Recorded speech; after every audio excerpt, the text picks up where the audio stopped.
Hello and welcome, everybody. I am so happy to introduce us. A Tale of D20s presents Magpie Madness. And tonight we are playing not just about gaming, we are trying to make a real difference in this community as we are playing for the Trevor Project. We're raising funds for the world's leading suicide prevention and crisis intervention organization for LGBT young people. We're already at $650 for this month's stream. We're trying to make it to 1,000. So please give us if you can. We'll post the donation links in chat. If you can't, that's totally fine. Being here, supporting us, and spreading the love is just as awesome. And I am super excited to play our game tonight and have these players get introduced to you. So I am going to pass it over to our wonderful MC, Zach, to take it away. Hello, everyone. Thanks for joining us for one of my favorite games of all time, Passions to Les Pasiones. This is not a game where you're going to hear us talk about, did I hit the monster? It's going to be more of, does the monster feel the heat coming from my gaze?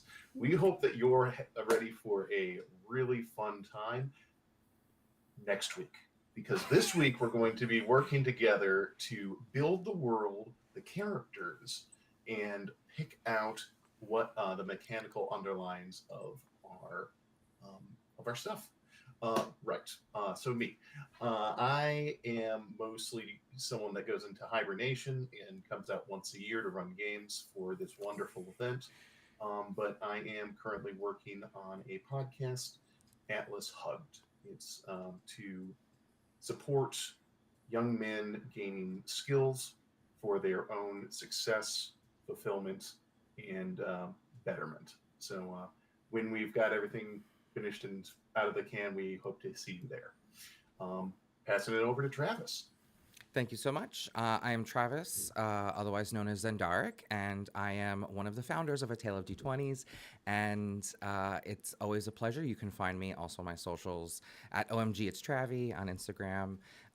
And yeah, I'm happy to be here as a player, and we'll sort of see whom I get to dive into today. I think I have an idea, but I'll keep it a secret for now. I'll pass it to Louie. I wasn't sure we were playing popcorn or Right, not. yeah, let's do that. Hello, everyone. My name is Louis Miguel, but I also go by LM or Louis. My pronouns are he, him. And I'm a professional game master, and I am a huge, huge fan of Pasiones as someone who has run plenty of games from Magpie Games. And I'm super duper excited to be invited back to this. I did not get a chance to actually make the actual stream, just the session 0 last year, but we're changing that this time around. I will actually be able to make it live to air. And I'm actually playing a very interesting character. And I too will keep that under wraps until we finally jump into that. But I'm very excited to see what else everyone has cooked up with. Hello, everyone. Mm-hmm.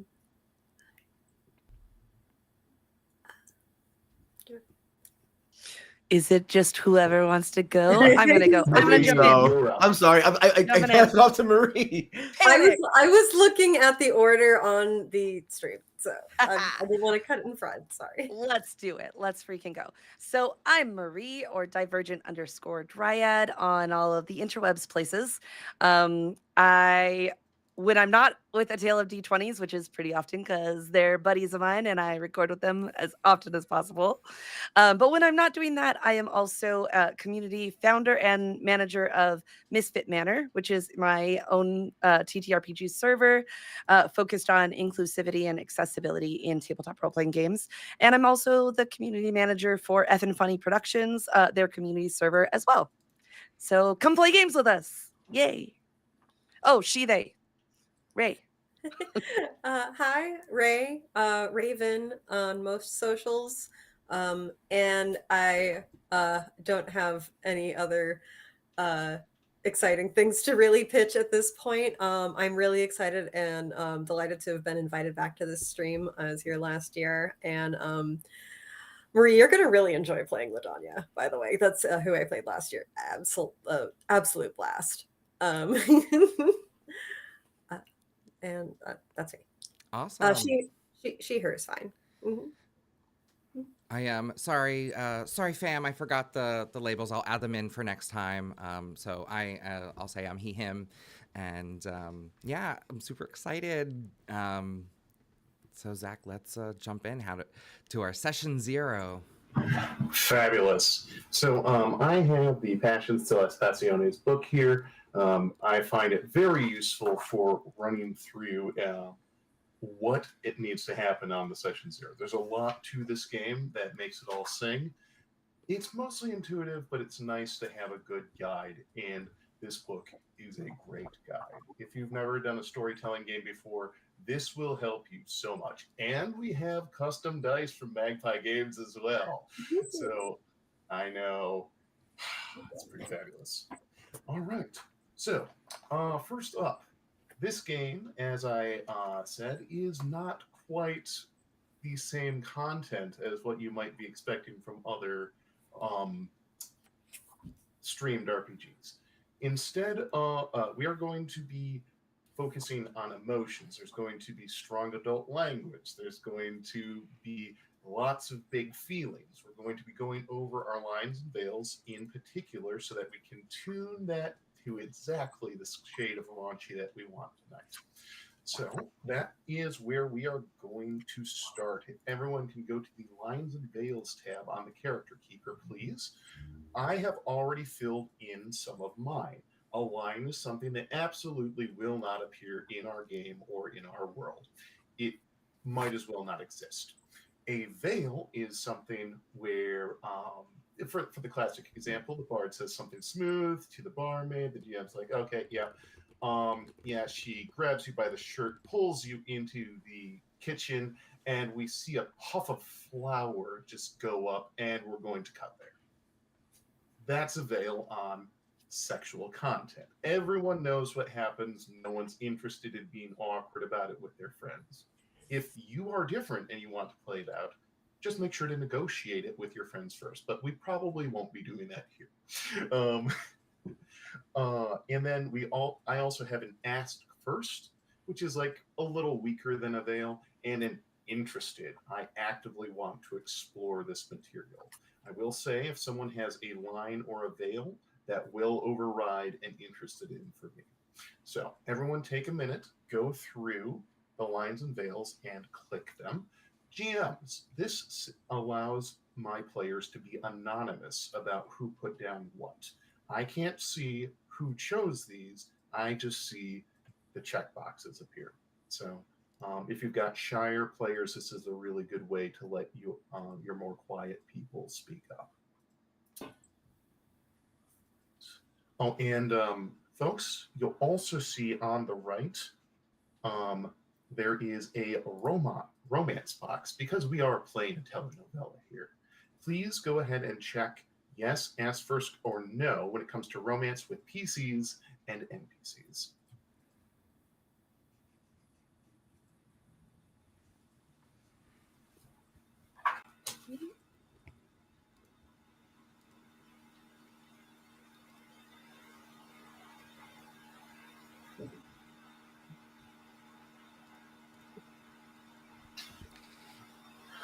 I'm going to work on. And then the last safety tool that we'll be using here today is what I like to call the TV remote. Anyone can use these tools at any time to say fast forward if we feel like we want to get to the next good thing, if maybe the scene's dragging, or maybe if we're a little uncomfortable with what's going on and we're like, okay, can we get past this? Rewind if you want to do maybe roll something over, do a flashback. I expect that one to be used sparingly, but it is there as an option in case it's needed. Pause is just it's more of a yellow. It's like, can we talk about this? And a stop is, we're probably going to turn off the cameras and talk about what just happened there, so with some privacy. So I don't, and also feel free to call a pause on anything. I personally have a line on NPCs named Denise, for instance, because that's my mother's name, and I would find that really weird in a telenovela if I had to play someone with the same name. It doesn't have to be big. It just has to be what matters to you. So it looks like our players have finished their lines and veils. And Marie, I do need your romance opt-in as well, please. So I'll go over those really quickly. We have a line on eye injuries, harm to animals, racism, sexual assault, homophobia, and transphobia. All great choices. We're going to find lots of other ways to traumatize our characters that do not involve any of those things. Oh, you even got. Oh, someone even shared it. That's fabulous. I love that. Our veils include graphic gore. I mean, we've got vampires. We've got people with incredibly poor judgment. There might be some gore, but we're going to not dwell lovingly on it. We also are putting a veil on harm to children. We're okay with putting them in harm's way, but we don't want to get graphic with it. Sexual content and slavery. And we have an ask first on alcoholism, suicide, and torture.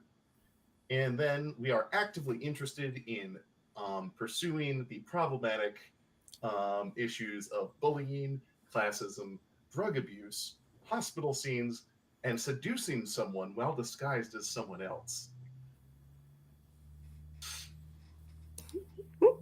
I love that one. All right. Who could that be?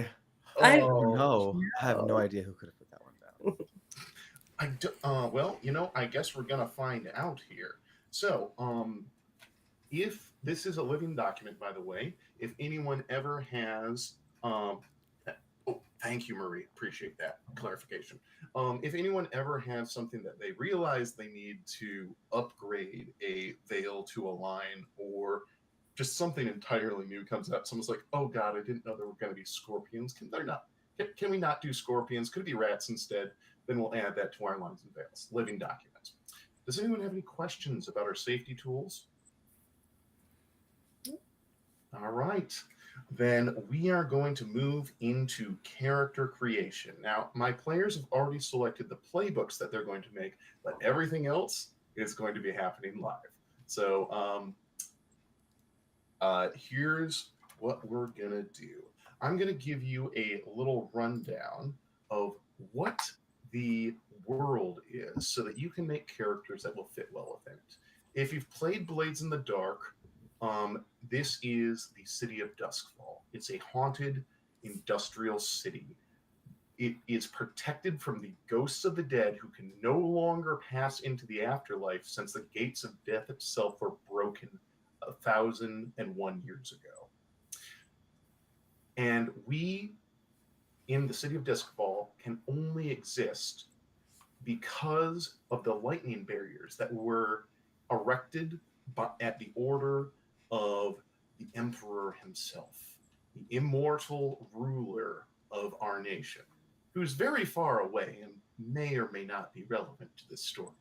But as an immortal sorcerer who, it is rumored, may have been the one to break the sun itself, a very powerful figure.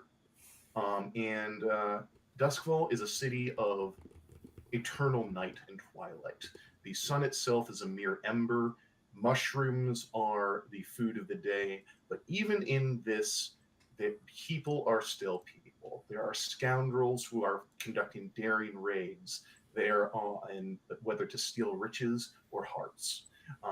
There are stolen kisses in goat-drawn carriages. There are duels in the streets and on the rooftops, and there is always someone looking to take your place. This is the world that we find ourselves in. This is the world that we are going to bend to our will, because today we are not playing Blades in the Dark. We are playing Passions, and that's Pasiones. So we are playing a telenovela set in this dark fantasy world. A world where every single character can sense the ghost field, reach out, get guidance from the spirits of the dead, and then maybe find out that they have not had sensation for a long time and they're very interested in taking over your body. But there's all kinds of exciting things here. I'm looking forward to seeing the terrible decisions that your characters make. And I have here a short summary of the fictional show that we are about to have an episode, that we are plotting an episode out of. Next week, we'll be actually doing that episode, and you can see how this looks live. So, La Casa del Vampiro, authored by Salty Little Radio with the assistance of Clow. The description of the show: vast, decadent, haunted. Scurlock Manor overlooks 6 towers like an ominous vulture. Inside its dilapidated halls is the most evil man in all the Empire, or so they say, Don Scurlock, Vampire Lord. Yet all that the vampire has ever desired is to be freed of the curse of on life that chains him to this world, and the man who cursed him gave him an impossible condition. Lord Scurlock will only be freed when someone were to truly, madly, deeply fall in love with him. The clock strikes midnight, and Don Scurlock is polishing the silverware and lighting the candles. For tonight, he knows through the powers of augury and necromancy that his one true love comes to his door to free him from his torment. The show, La Casa del Vampiro, is a supernatural romance drama about a haunted mansion in Duskwall that is home to the legendary vampire Don Scurlock. He can only be freed from his eternal on-life if he truly wins the heart of another.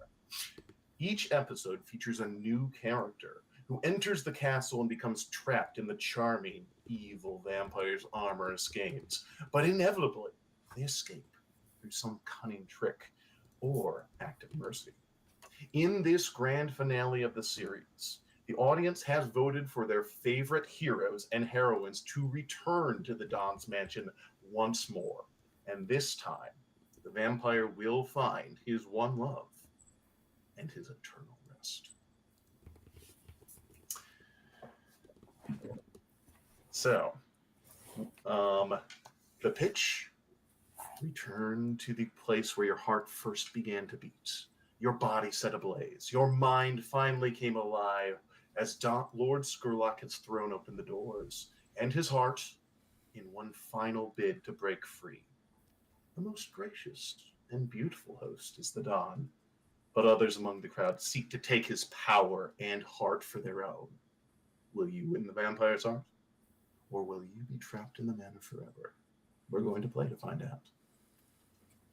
So, with all that, let's take a look at the characters types that we have here. Travis, what playbook did you select? I've chosen to play La Belleza. No, that was terrible. Whoop, rewind. LFG.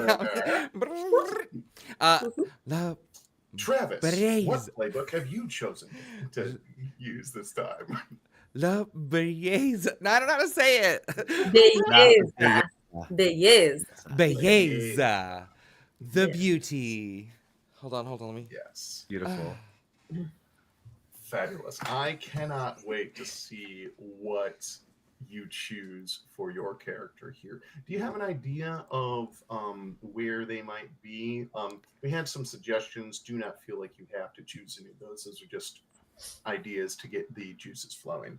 Well, they're all about being the center of attention. They're the one Yes, they that are. has to be the star of the show, has to be Mhm. adored. And so I think, were you asking like what move I would take?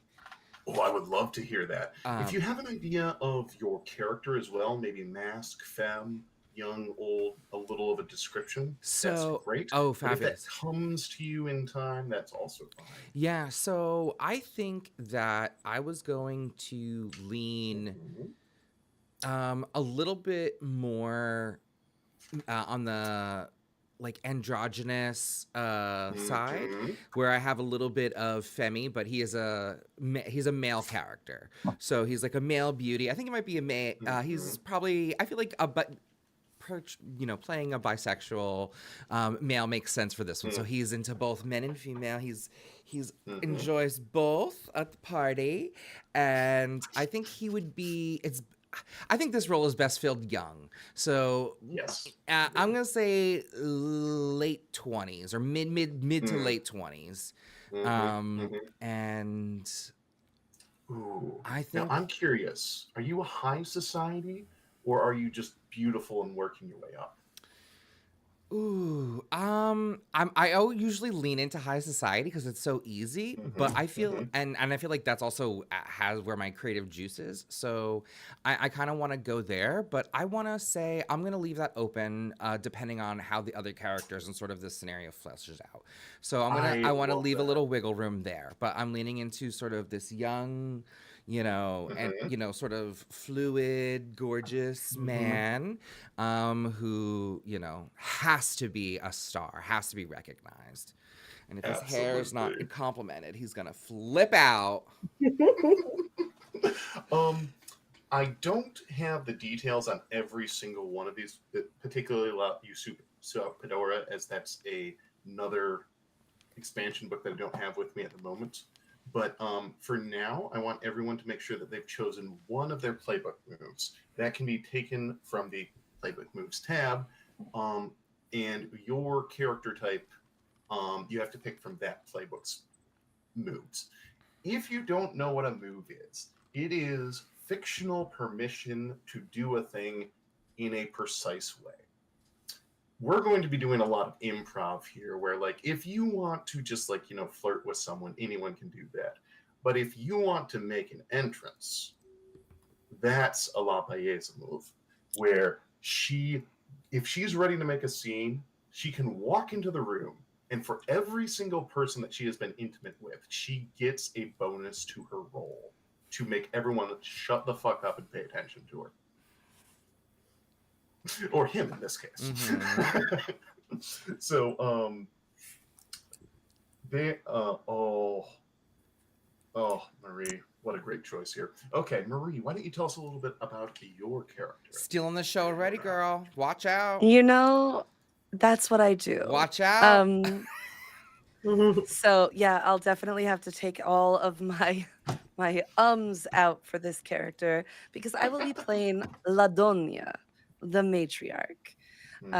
I picture Catherine Zeta-Jones, red lipstick, always sleek fashion, in control.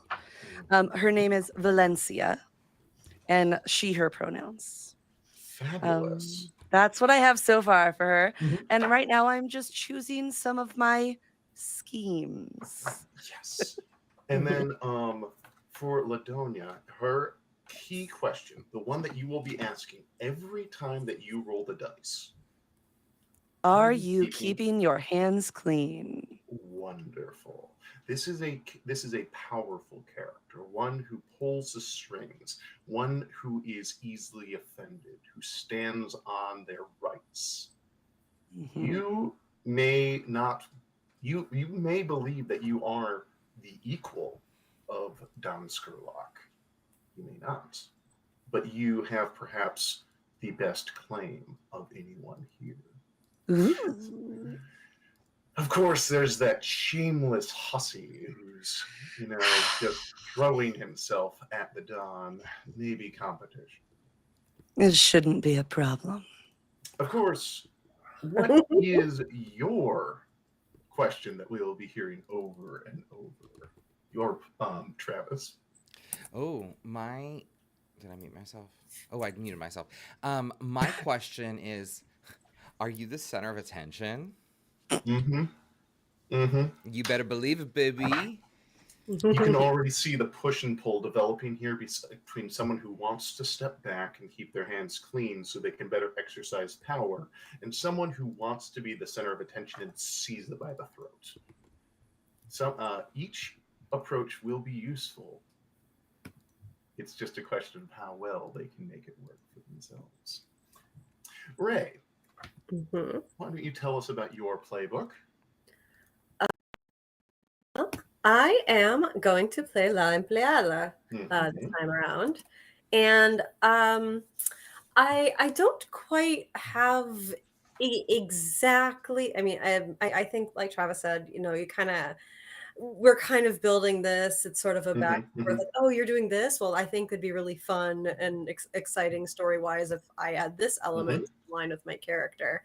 And admittedly, like a if I were to choose like one fictional character that I'm kind of drawing a Hmm. lot of influence from, especially because this is very like supernatural based, is I'm thinking Elisa Maza from Gargoyles. Oh yes. Yes, especially like season one. I'm thinking like episode one when she's like sneaking Hmm. around the castle and then like suddenly fucking gargoyles wake up and she's thrust into this world of the supernatural. Hmm. And she's Hmm. very much this kind of character who can stand up on her own, but she is out of her element.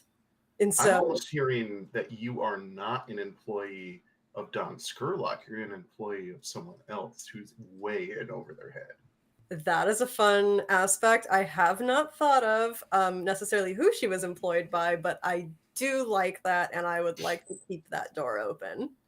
The other possibility, of course, is that the last person who had your job, was thrown into a shallow grave with, a couple fang marks on the side of the neck. Mhm. So who knows? We'll see where that develops.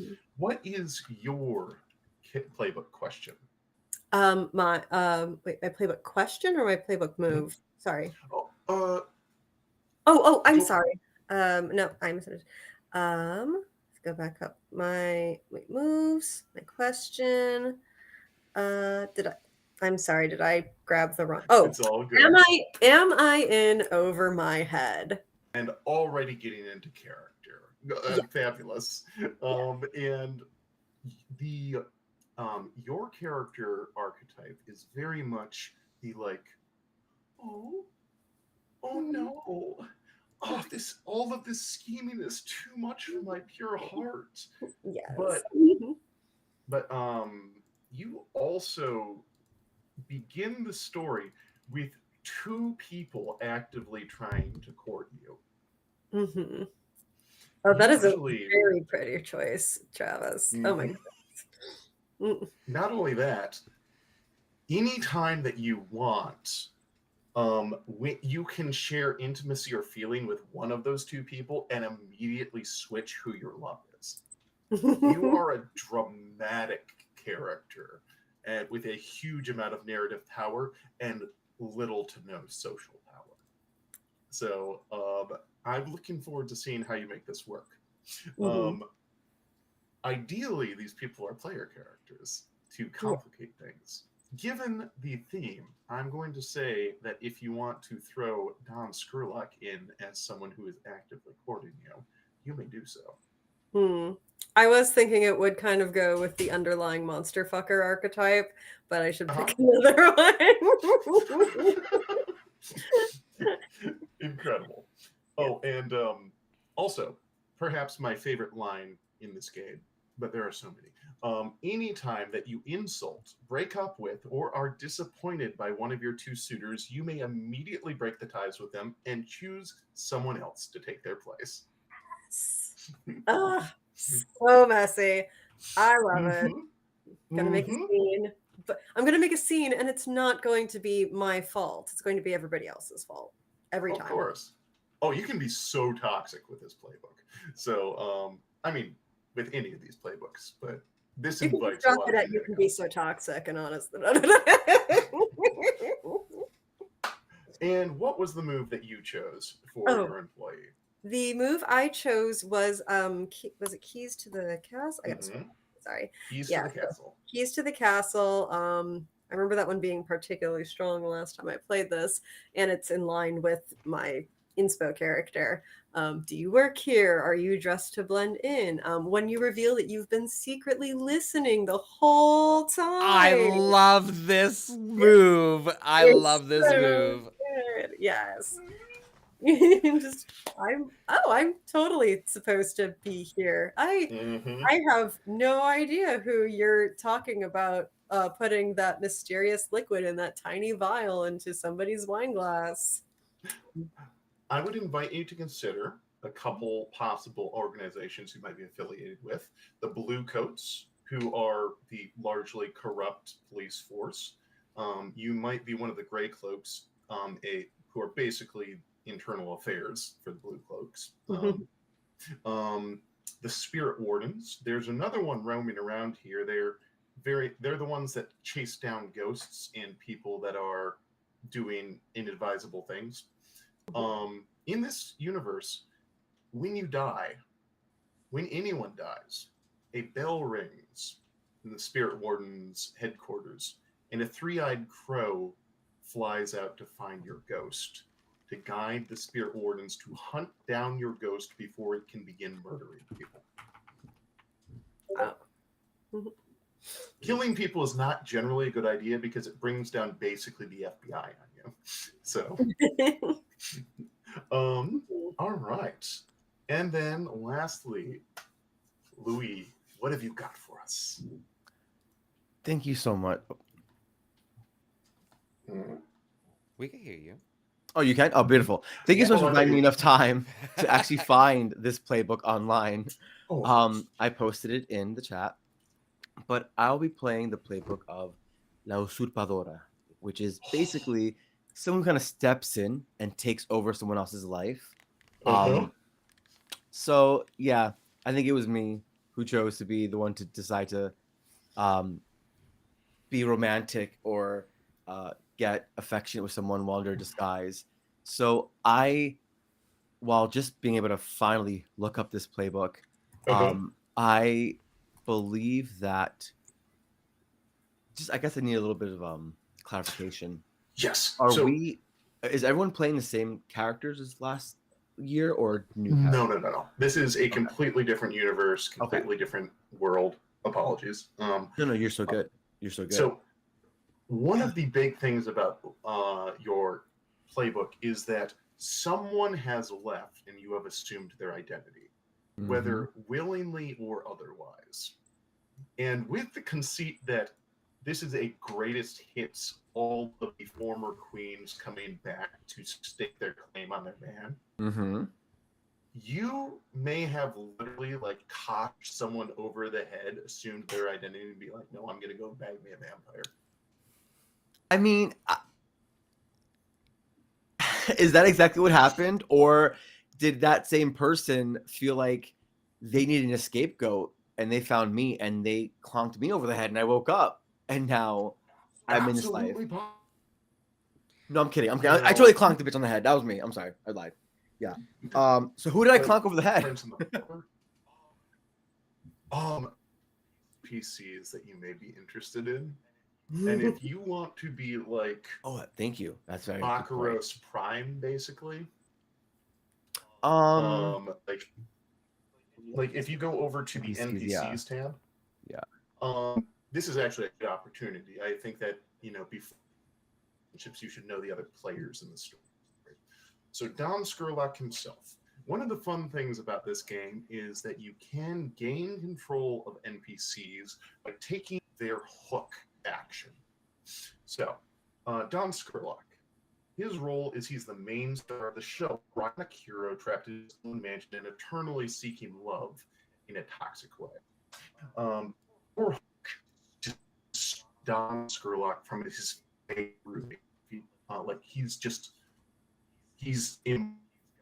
he's got people that have been dead for centuries. He's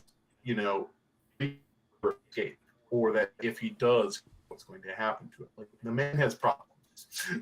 There's a reason why he's the lead of the show. He's a very Am I the only one that's if you can get him I'm out having of trouble that. hearing Zach. Hey Zach, we can't hear you. You're sort of cutting in and out a bit. Oh, that's And a little robotic, I did fully believe it was me on my side, so this is helpful to know. Yeah, nobody wanted to speak up. We all thought we were the problem. Look, I'm the problem. It's me. No, it's me. Is that better? A little bit. If you notice me starting to just let me know. It's not better. No. It is not better. It's not better. Okay.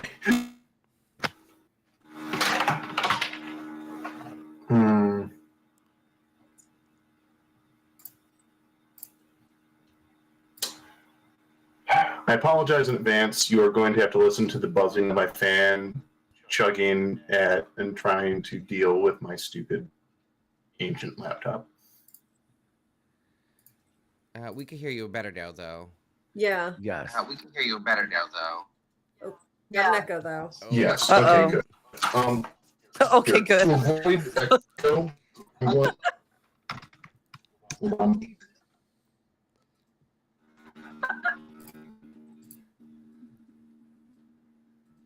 Oh my gosh, I'm sorry. I'm just giggling about everything over source, here. Audio output. I got to get out all of my giggles before There we we go. play. Okay, You know? so now the head. If you're not giggling playing this game, I don't know what to do. Yeah. It's so much Yeah, fun. it's true. So sorry, Zach. It was like you all hear me? we're on some kind of a delay right now, I feel like. But I can hear you. Oh, that's unfortunate. Okay. In that case, Louis, would you mind reading off our NPCs in as dramatic Sure. fashion as you see fit? The NPCs that we have are Setara, Igor, Bakros, Oscar, Preceptor Dunville. I believe those are the only ones that are named as of right now. Oh, you said those and- so sultry. Correct. Oscar. I was hoping to play a female identifying character. I don't know if I can do Sitara justice. She looks like a sea god. I don't think I can do that character much justice. Oh and no. Of that- course you could. I mean, I just don't know if it's. Hmm. I mean, hell, if you I will want. point out that Bakaros Oh. uses he/she pronouns, so it's Ooh. Bakaros is sort of defined by the mask. Like, they are a spirit warden who has been a big way out of the mansion for many of the people in each episode. They are very much Scurlock's foil, their nemesis. I don't want to be that seems person then. Unable to Oh. get out of the manor, just. Yeah, I don't want You to play don't the have to do foil. The hell? No. I mean, I kind of want to play to win. I want to play the love interest. This is a dating show. I see that you have Um, not watched Princesses of Power. I have not. Who better to be the love interest than the primary antagonist? I mean, that's like Whoa. every dirty That's- romance novel ever written. I was gonna say friends to enemies to lovers. Yeah, that's the Yes, best that's the trope. best detour. Just kidding, Louis. You don't have to do that. Of I feel like I'm being course. pigeonholed hard. I'm just pointing right out now. the full. Everyone in the chat, please let me know if you feel like I'm being pigeonholed right now. Please post in the chat. Oh, I feel like I am. so It's okay. Do what Let's you see. no. Do Bakaros. what you want If- to do. We can make a new if- NPC that sort of fits your vibe. That's okay. I feel like Bakaros is really exactly. interesting. So, like, what sounds fun? Are you thinking more of a Prince and the Pauper situation where you're someone rich coming in? Yeah, definitely. Or, That's the reason like- why I would want to take over their whole life. I'm not trying to take over someone with nothing. I think that probably the closest person that would be considered a rival to our belleza as far as looks.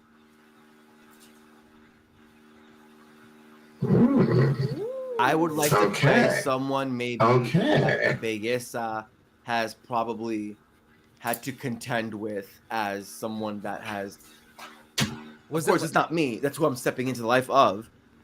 But this person is like What if it's like Y'all got beef. like a not like maybe it's like an ex-wife, or maybe like another, like he has multiple wives type deal, and you've assumed one of those wives, Oh like yeah. our past wives, Oh yeah. and you're like, Oh, this yeah. is my husband. Like You we know were what? married in blah blah blah. It's giving. I'm not sure if anyone here has watched Parks and Rec. I think that's okay. But I'm definitely taking over like one of Ron Swanson. I'm one of the Tammys. If you know, you know. So I think I like that idea. Thank you, Travis. You're welcome. I'm playing one of his ex-wives. Probably his most recent ex-wife. The one he still probably has Oh my the God. before. Yeah. No, distance does Fabulous. not always make the heart grow fonder. But yeah, I am his right. worst mistake. He should never let me go. Then I think we're ready to go back to the character tab and start looking at the relationships between these characters. The way we're going to work this out, and this is where a lot of the meat is going to come onto the bones of your characters, is we're going to go through, we're going to go snake order. So either starting with Travis or Louie, and then going across the screen as we see it in the character paper. What the last of your questions to answer about who fits the vibe there. Negotiate with other players about what makes sense, and let's make an interesting and dramatic web that we can pull on. So, Travis, did you want to start, or Louie? I'm first in the character keeper, so I'll go first. Yeah. So my two questions, I know we're only doing one, is blank has been a source of entertainment and flirtation, kept at arm's length though, or blank is the person you go to when you're truly ready to cut loose. And I feel like when I'm really ready to cut loose, I feel like it's either gonna be like, I feel like Ray Ray is gonna be the best one because she's like knows all the secrets. She knows all the best, places and information. But she also, is right, and she's that. But I also feel like LaDonya, like she's the matriarch. She's the one that's in charge, and like she's getting top shelf. So like those are the two that I feel immediately for. And I do think that I probably tried to keep you close. I think. Oh, it's so hard. Let's see these questions. I think I'm gonna. We could potentially change it if the vibe changes, but I think I'm gonna pencil in. Mm-hmm. I'm gonna say Ray is the person I go to when I'm truly ready to cut loose. I'm ready to like hide it out, go have some real fun. I think that figuring out the reason why you trust this low class person is going to be really important to both of your characters. Do you come from the same social class and you've worked your way up in a way that she hasn't? Oh my God. Would you resent me for that a little bit if I was like a beauty and you're like the employee at the restaurant or at the... okay. This is like a Lottie Tiana thing going on, basically. Do you love it or hate it? How do you feel? Would you like... Let's bookmark that because I feel like we maybe want to see how the other character dynamics play out, and maybe it'll be like I don't think my character necessarily like begrudge, but it would be like do you ever have those instances where like you want to keep a friendship going but just like life trajectory and stuff changes too much and you just kind of it just kind of decays, and you like veer apart a little bit. So like I could see instances of these characters like they both get like this wave of nostalgia and like sudden affection towards each other again, but like reality and kind of kicks back in, and they kind of like are backed off again, sort of thing. Okay. I think that fits. Mhm. I like that Mm-hmm. I like that idea of like sort of potentially that like maybe that we came from like the same background like you said, and that gives like a Mhm. feeling of nostalgia. Okay, I'm going to sit Mhm. on that. I think that Okay. that one's fun, but I don't know. I If feel I don't hear You can a convince "Are you otherwise. ashamed of me?" Yeah. If I don't hear an "Are you ashamed of me, of us?" I'm gonna be so sad. Oh. okay. Yeah, so I'll take that one for now. And do you have a name for your character yet? Not yet. I know, me too. No. I'm still working on it, so no worries. Mhm. Oh, okay, that's my one question because we're snaking. So I'll pass to Marie since she's next in our character keeper. Cool, cool. All right. So, my first question I'm still working on. My second question is blank is like a broken little bird that you take care of. And I think that's Ray's character. Um, I think I treat her well and spoil her as much as I can so that I have a little soft little bird listening wherever. So I'm basically using her. Keeping my hands clean. Um, I think that's probably the one that makes sense. And then the other is Blink is someone you've sparred with for a very long time. I'm going back and forth on this, but I'm kind of starting to think, Hold off on that one for now. oh, I don't have to do that. Okay. Mhm. Look, overachiever. Yeah. Yeah. Let it cook just a little bit. When it comes back to you, then you'll get the answer. You are very robotic again. And then you'll I'm know more about the sorry. character from what other people have given you to. I got it. Cool. All right. My broken bird is check. So I'm moving over to who is it? Ray? Is that Yeah. okay? Let's see. I Louis, I don't know anything about your character yet, and yet I want you to be my boss. It only makes sense. It only makes sense. I No. don't know if necessarily like employer is quite the right term, but like there's a reason I need to be working for you. Like on paper, maybe I'm working like at the mansion or something, and LaDanya like takes a liking to me. Just hey, I'm here, and I'm another like resource of information for LaDanya.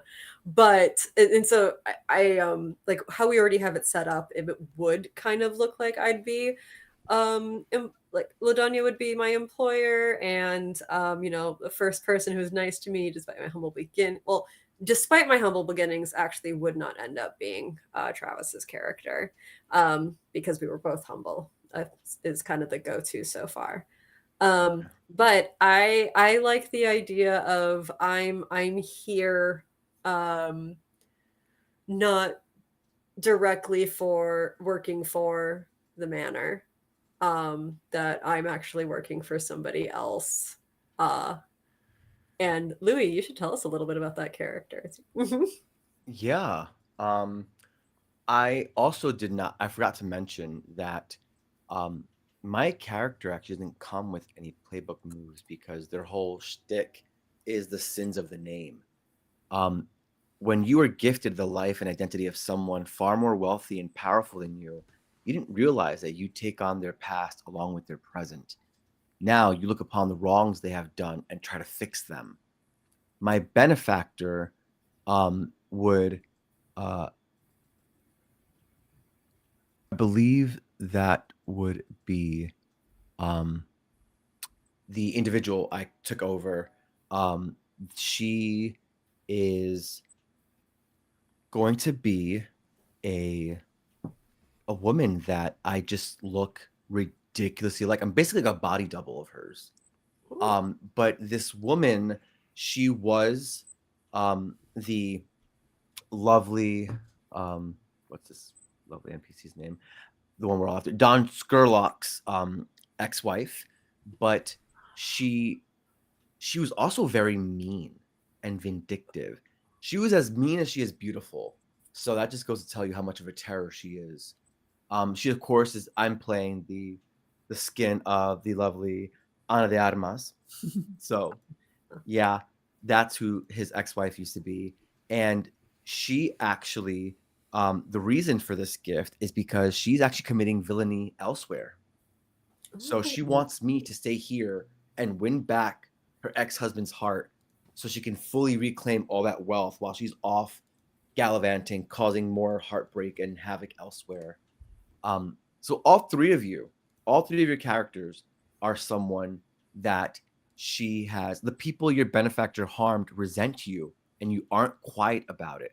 You start play with 3 wrongs against important characters in the show. All 3 of you are those important characters, obviously, and we get to kind of have fun with what I did wrong, and or what the ex-wife did wrong. And let's call her, because that's the name I'm taking over. Let's call her. I hate to be so basic. I don't want to go with that, but Selena. I love it. Selena, and mind you, you notice that in the photo I use, she has brown hair, but I come back as I dyed my hair blonde. And Selena is a woman that she judges you by how much she feels she can use you. Everyone is an ends to her means. So as my character, Juliana, who's taken on the identity of Selena, is stepping into this role, she's kind of struggling with the fact that she's not used to having to treat people like shit, because that's Selena's MO. Her modus operandi is to treat you like shit, so she feels like she has one over on you. So I think that I sadly wronged you, my love, when in that divorce, I think Selena claimed a lot of his assets as far as like his help.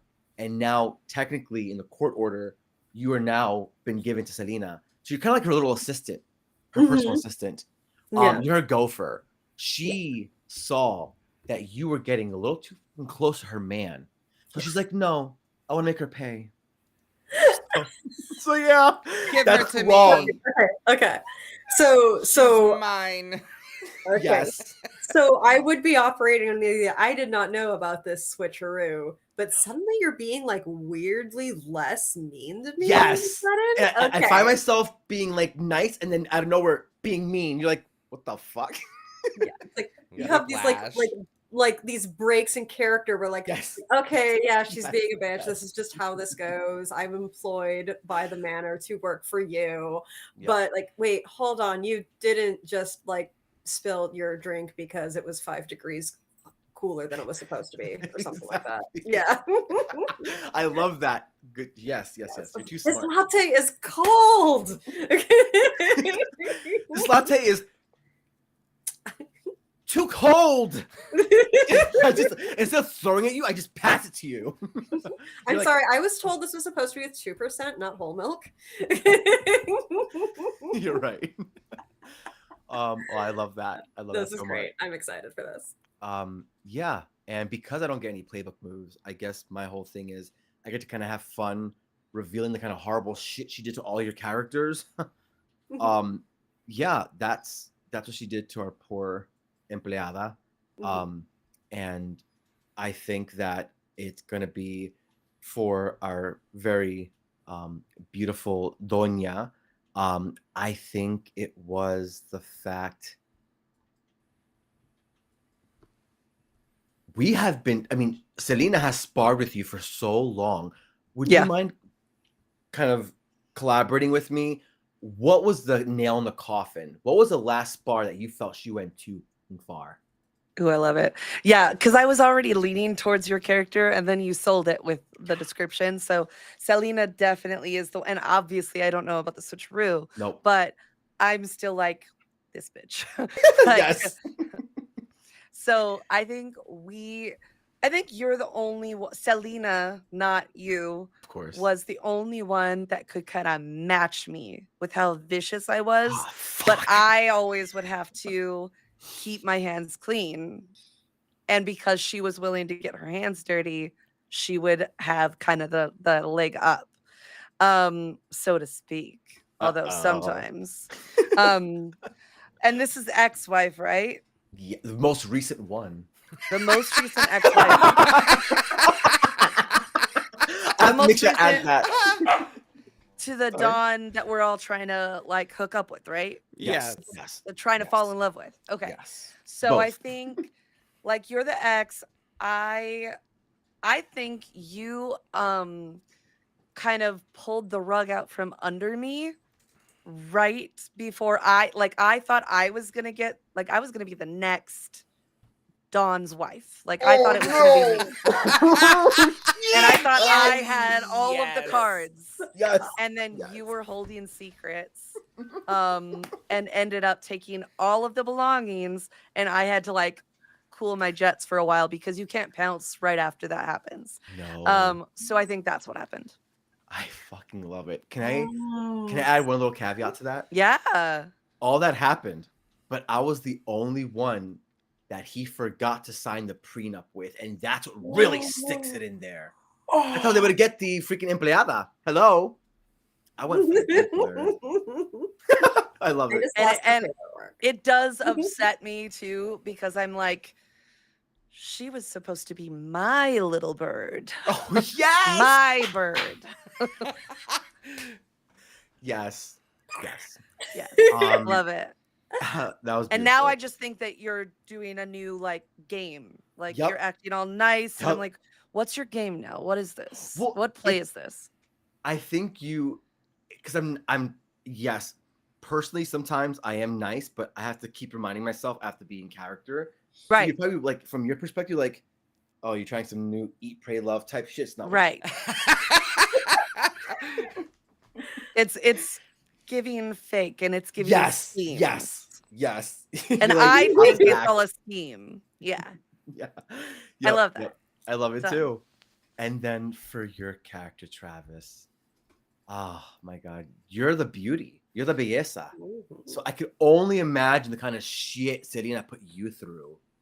What was the worst wrong that, I mean, we all know our lovely Sir Don Scurlock does not discriminate. Right. He plays for both teams. He plays for all teams. He plays for all teams, So- exactly.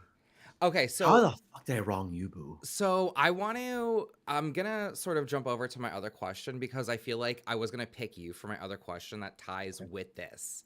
Okay. So my other question has been a source of entertainment and flirtation, but kept at arm's length. So I want to be like you, and because you're the ex-wife, and I'm supposed to be like, Marie thought she was the next queen, but I'm like, shit. no, she's not. Oh shit. I am, and you and shit. I are sort of like, let's make him jelly. Like, help me fuck him over. We'll work together, and so we sort of like hang out and have fun. She did not have a truce with you. But you didn't actually have my back. Yes, I think that's the wrong. Is you lied to me. Oh shit! Yes. Okay, so you both were supposed to go in on it, and then she just left you high and fucking dry. Yes. Oh my God. Oh, I love that so much. Oh my God, that is so tasty. Yes. She is the most despicable bitch Yes. ever. Thank you all so Yes. much for making her the worst person possible. Because my character is not her, but I'm playing her. Yeah. I'm gonna be the best role player. Let's go. Oh my God. Let's go. I'm ready. Let's go. That's Oh me. my goodness. Anything else? So I like. Just wanted to check with you, Louis. Yes. It sounds like we've got our donut character as a councilwoman of Duskfall. Do you like? Is the character that was Selena also a councilwoman? Maybe a military officer? Me in the myself, church? I think I called her Juliana. So Juliana? yeah. So Juliana was Scurlock's wife, but like, how did she have power beyond that? What did I'm she sorry. do? I'm sorry, I'm beyond getting that? confused. Juliana's me, the character who is playing the role of Selena, who is Yeah. the person you're speaking of. Yes, that's what I'm saying. So Okay. if you took over Selena's life, Mm-hmm. it wasn't just she's Scurlock's ex-wife. Like, she had to have been pretty badass to have gotten to that point in the first place. Of course. Yeah. What are you now trying to do that you don't really know how to do? Oh, it's of course like leading her philanthropic billionaire life, because after she got all that Mhm. money, like Mhm. rose up in status. So now she's getting invited to soirees and parties, things that Juliana, who grew up poor, has absolutely no idea what to do. So she's kind of going through all the motions, just faking it, and she's praying that no one finds her out. Fabulous. And I think that looks like, I think you mentioned a title. What was that? That So role? there's a few possibilities. Okay. You could be the captain of a Leviathan hunter, which is an incredibly dangerous job where you go out and harvest basically magic oil from demons.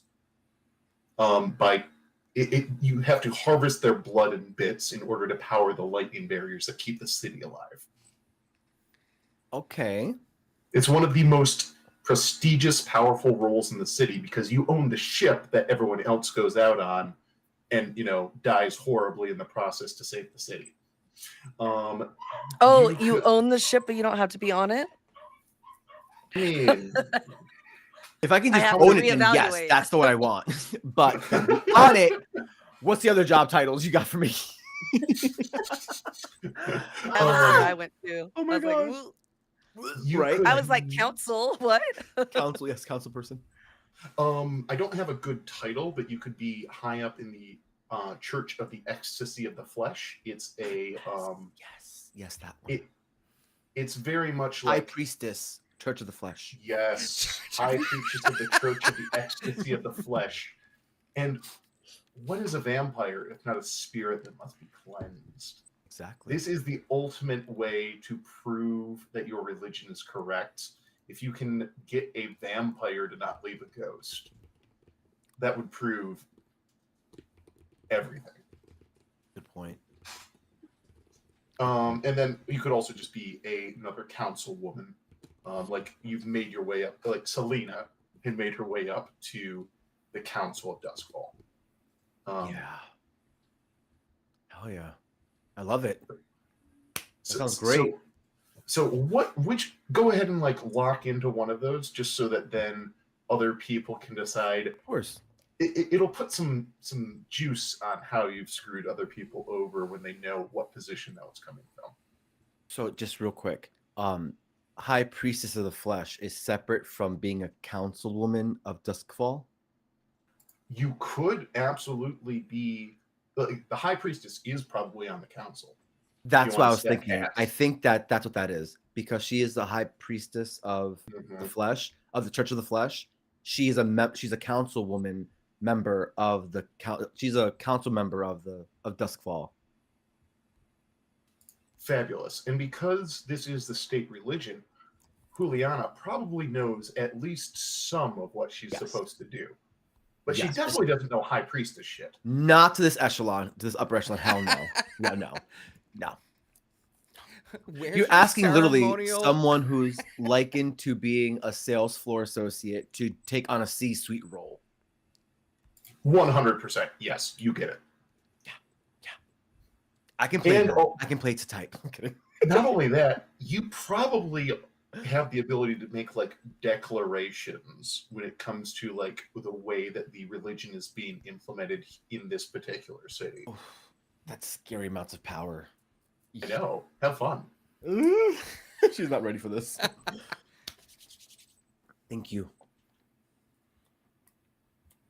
That was fun. I like giving you guys a lot of room. Okay, so was that both of your questions and we're ready to snake it back? Oh, actually, I'm sorry. You were asking Travi or me? You. Oh, me. That was not even. That was just part of my playbook. My questions. That was just getting set up.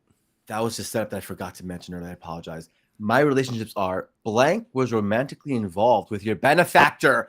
Obviously, it's you, my lovely beauty. Wait, I'm sorry. Romantically involved.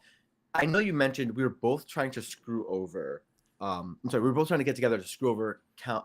Yeah, but maybe we like hooked up. Yeah. So I think. And that also fits with mine because it's like you're a source of entertainment and flirtation, and you know, maybe that was one of those moments where I didn't keep you at arm's length. There you go. But now you do. Yes. After I'm more of a snake, you think than a lover. And then my last question is: blank was the most direct target of your benefactor's cruelty. That's a bit of a toss-up between the empleada and who I think in your eyes, La Doña, you got screwed over the worst. But I would like to leave that between the two of you to decide. Yeah, I'll leave that to Ray. I honestly feel like even though I think I'm very self-righteous and I think I definitely got I didn't get what I deserved, but I think you probably were more cruel. I think she was more of an evil bitch on a daily basis. But I don't know. So yeah. So when I kind of think of like this sort of, oh, hold up, never mind. What? So initially what I was thinking is comparing like La Doña sees me as this little bird to, take care of while also, kind of being like a source of information inside the manor. But also Selena, aka Juliana, but actually Selena, was what? Like I'm thinking in the past because this person would be coming with hella baggage. Yeah. There's I think of like the cruelty, like the cruelty is the point kind of thing is, are you going out of your way to be mean to this person and to really fuck him over? And I don't think Selena would have done that. Like she would have been mean. Yeah. And definitely more than a few kick the dog moments. But there would not have been much glory to gain in making your life hell.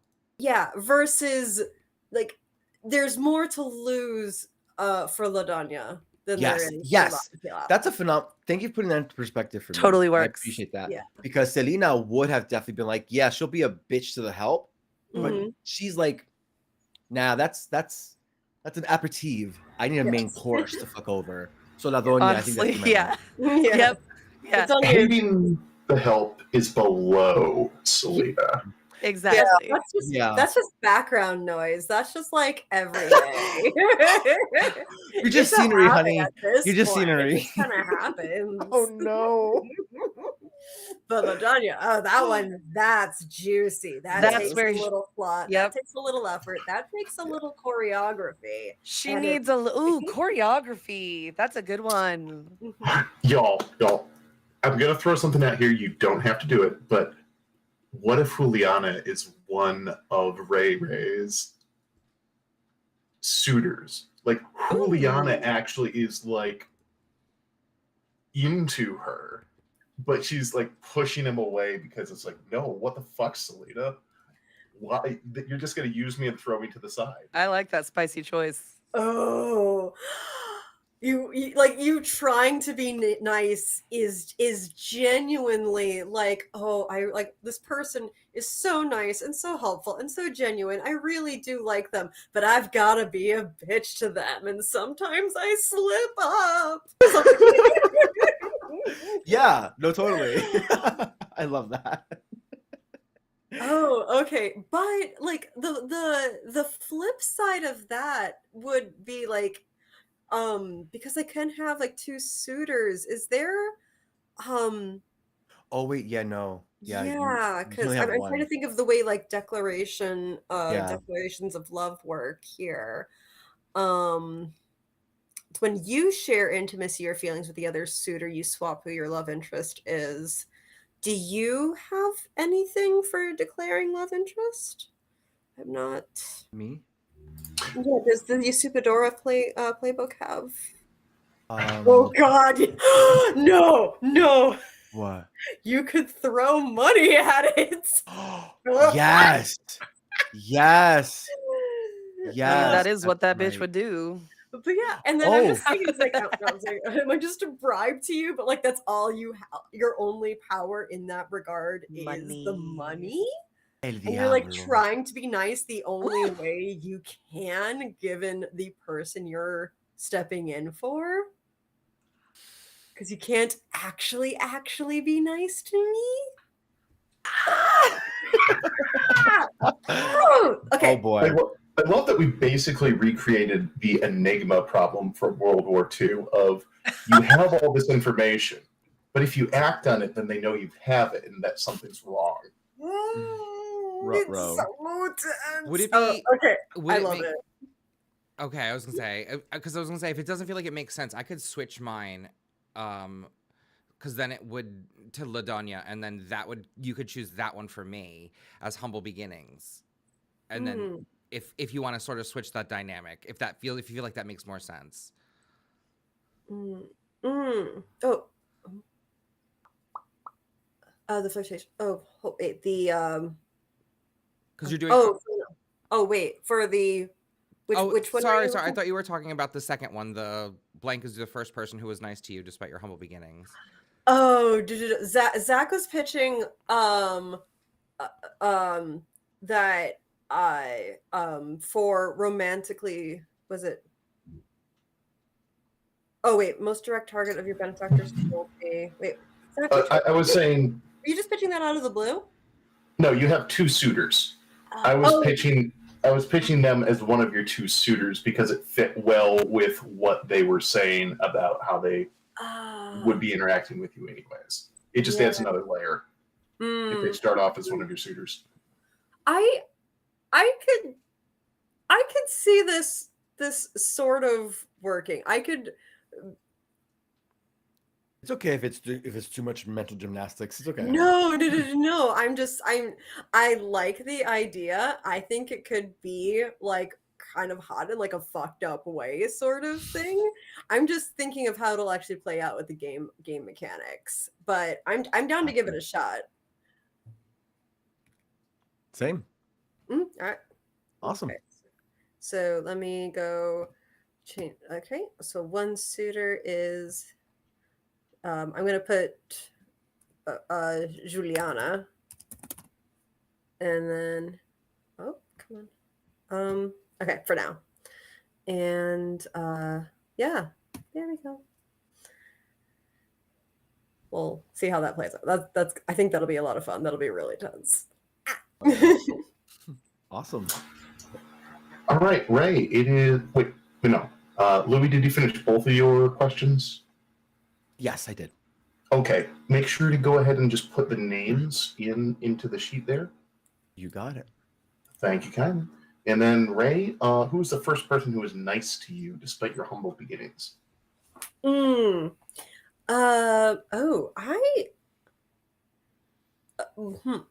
it be a too matchy to say Valencia? No, I think that's probably true, especially because I wanted to be the first one. I was like, this bitch is my in. Got it. My in. I wanted to really schmooze you. And I'm like, oh, this person is so nice when I'm so intimidated by all these fancy rich people. Oh yeah. Oh, you know, it's like I buy a brand new dress, never wear it. It's complete. It's not buy off the rack either. It's custom. Okay. Like, so I get all of these it's couture. I have all of this designer like clothing, accessories, and I'll have you come over, share a cup of coffee or tea or a drink, and then I'll just go into my closet, whatever you want, sweetheart. Honestly, I have too much. It's so nice to share. I already wore this dress for a gala 3 months ago. I can't be seen wearing it again. You can have it. Except I would never say that. Those words would never leave my lips. But if you think it though, you have to be like thought bubble. Boop, boop, boop, boop. Yeah. I'd never get caught dead in that. Exactly. I'm thinking more like they're all like custom designer dresses. And since I get so many at one time, I've only worn some of them. And by the time it's for another gala, maybe that's already out of season. So, but for you, you know, so it's completely pristine. Yes. God, I hate this character. I love it. I love it. I also really love that Louis literally doesn't have a move to pick. You just get the one built-in one, which is literally just throw money at it. Is the name of the move. Yep. It's so good.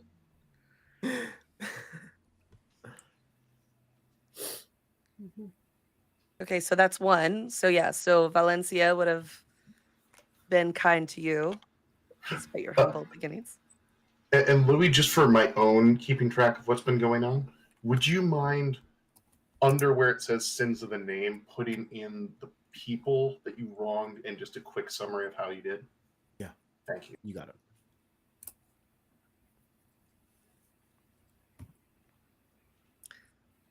Maria, your other, your last choice. I thought I did it.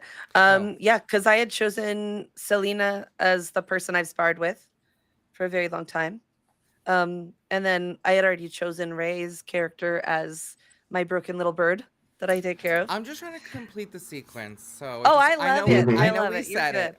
And then I was like, wait, I did it, right? I know. But I didn't tell you my move. I did pick it. So I and you chose- also get to pick the schemes too. So Yes. if you know what you've got, go for it. Just tell you what it is. Great. So my schemes currently, let's see, 2 schemes. I have keep them apart. Choose 2 characters. Oh, question. Okay. When I choose 2 characters, this scheme, is it always the same 2? Until you change your scheme, yes. So you have to commit to who you want to know about. I'm assuming I have an idea, but I want to know what it is. I mean, my thought was going to be Selena and Don, the Don. Like that makes like the most sense that I would want to keep them apart, even though they already are divorced also. So I don't know, but you're not going to get screwed over again by that bitch. Exactly. I'm actively trying to reclaim him though, because maybe Juliana loves him. Yeah. Oh yes, exactly. So I'm seeing you pursuing it. I'm like, are you kidding me? You already did this once. No. So yeah, for me that would be so choose 2 characters through my machinations. I am keeping them apart. When they make plans to meet, I learn of them. And then I would also like, and I went back and forth on this, but I think what I would like to do is opportunity. Choose someone who has, in your opinion, wronged you. Your network will let you know immediately when they are alone. Now, do I also have to name it right up top? Because I might shift it if that's the case. Because I don't want them both to be Selena. That's fair. Yeah, valid. You can change one of your schemes at the beginning of any session, including the first session. Because I might actually do something a little more fun, like maybe at the beginning do that's a little bit fun. That's a little bit spicy. What is? What if I oh god. I think I see it. What if I also do bring them together and the 2 characters are Ray and Selena? Oh, you said you were not going to choose Selena again. I didn't, but it would be Ray. Obsessed with me? Why are you so obsessed? because that would sabotage you if it looks like you're with your employee. That's gonna look so bad. You're such a conniving bitch. How is the never Please. You're such a conniving. Please. I have seen Madonna pick this before. It was always an attempt to soften her character and make her more likable. You're using this to cut out a rival. Yeah. So good. I have never seen it Look. played this way. This is fantastic, Marie. I'm shocked that Oh. no one has ever played it like this. It's La Doña. You're right. Like, Leave F you in the chats, everyone. F you to La Doña. I am a ruthless you. babe. Hello. Yes, you are. I love What did I it. pitch in Discord? You're I here to said, win, do I not want to to be a make friends." messy bench or do I want to be a she-dom? You know what one I chose. You know what I chose. What has been I decided? do think that's what I'm going to do. I think I am going to do bring them together, and it's going to be Ray and Selena, because I see her acting all nice, and I'm like, all right, this is an opportunity. You're so fucked. I don't know yet. I might change the other one, but we'll get back to that. The other thing that I have, though, that I will tell you is tell me everything. That's my move. Yes. When you offer to take the burden of someone's guilt, ask them if they choose to accept or reject your advice. If they accept your advice and follow it, they clear a condition. If they reject your advice or fail to follow it, they mark a condition. Incentivizing people to follow my How dare very you wise just, like, direction. that move should just been called "I told you so." Mm. Let's keep it for real. I love a evil babe that keeps her hands clean. Tell me Mhm. everything. I'm Yeah. here as your confidant. I feel like I would be misserving this character if I didn't describe that when you step out of the goat-drawn carriage, there's just this unmistakable creak of leather. And Mhm. So now you're also a leather mommy. Yeah. Oh. Behind closed doors, perhaps. Ooh. I'll never tell. There's You don't get fishnets to under tell. that corset. I- under those leggings and dress.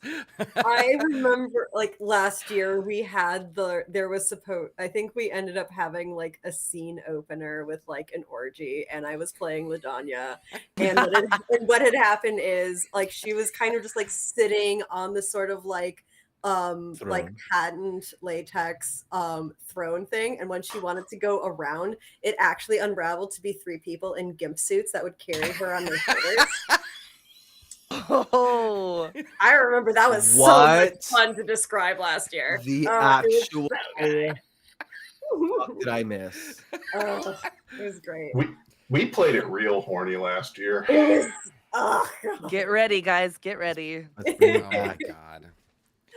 Marie, we lost you. Oh, there you are. Okay. I realized bring that it I back. hit the camera, not the mute. Mhm. Oh no. So I muted my face instead.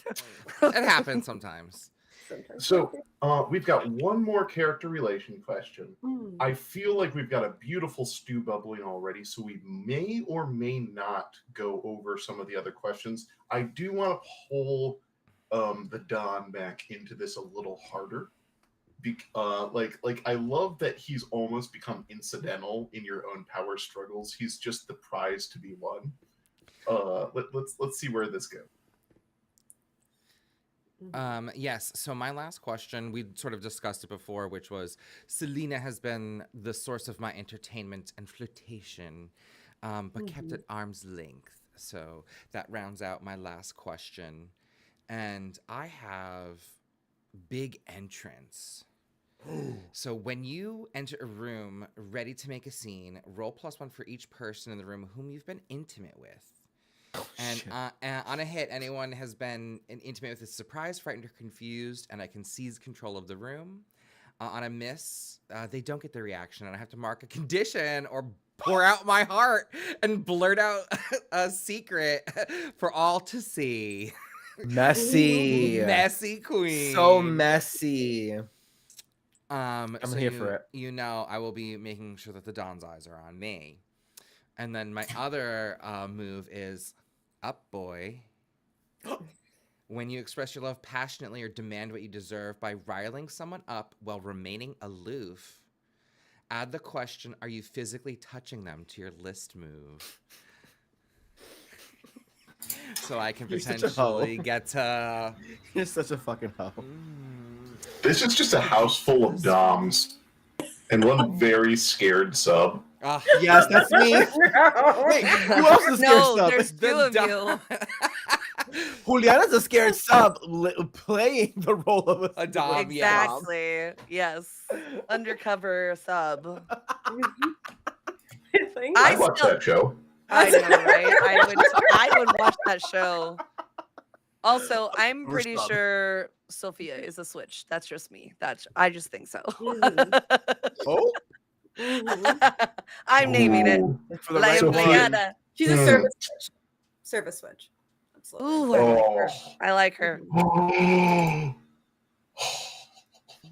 Oh, did you see in the chat? Wait, what? Did you see in the chat? I did change my thing. Uh-huh. I'm sabotaging Selena with trying to bring them together with the employee.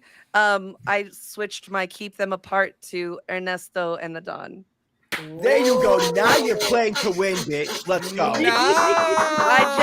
Now you're playing to Yes. win. You're mean. Come for me. Get in the Now comments. You're playing to win.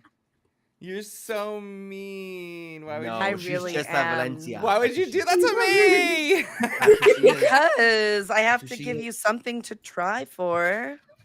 It's no fun if it's not a challenge, pretty girl. Oh my god. I'm coming for you, girl. Ernesto is probably just, I mean, I'm looking at the picture and I'm like, whoa, I need to take you down a notch. So that's why. yeah. Yes, yes. You I are- popped it on screen for a minute for our players You are to see. Ooh, thank pretty. you. Too pretty. you God, for I love that. that hair. Look at that hair. Mhm. Oh, and now I can name Sophia. There we go. Yeah. What a good Yes. name. Love it. Thank you. Sophia. I just looked Sophia up the whole- and Selena. Oh. I'm here for it.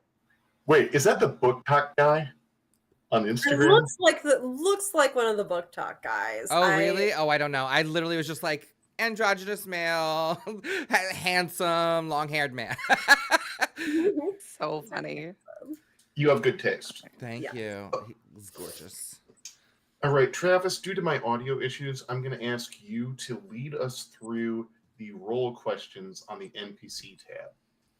Sure, absolutely.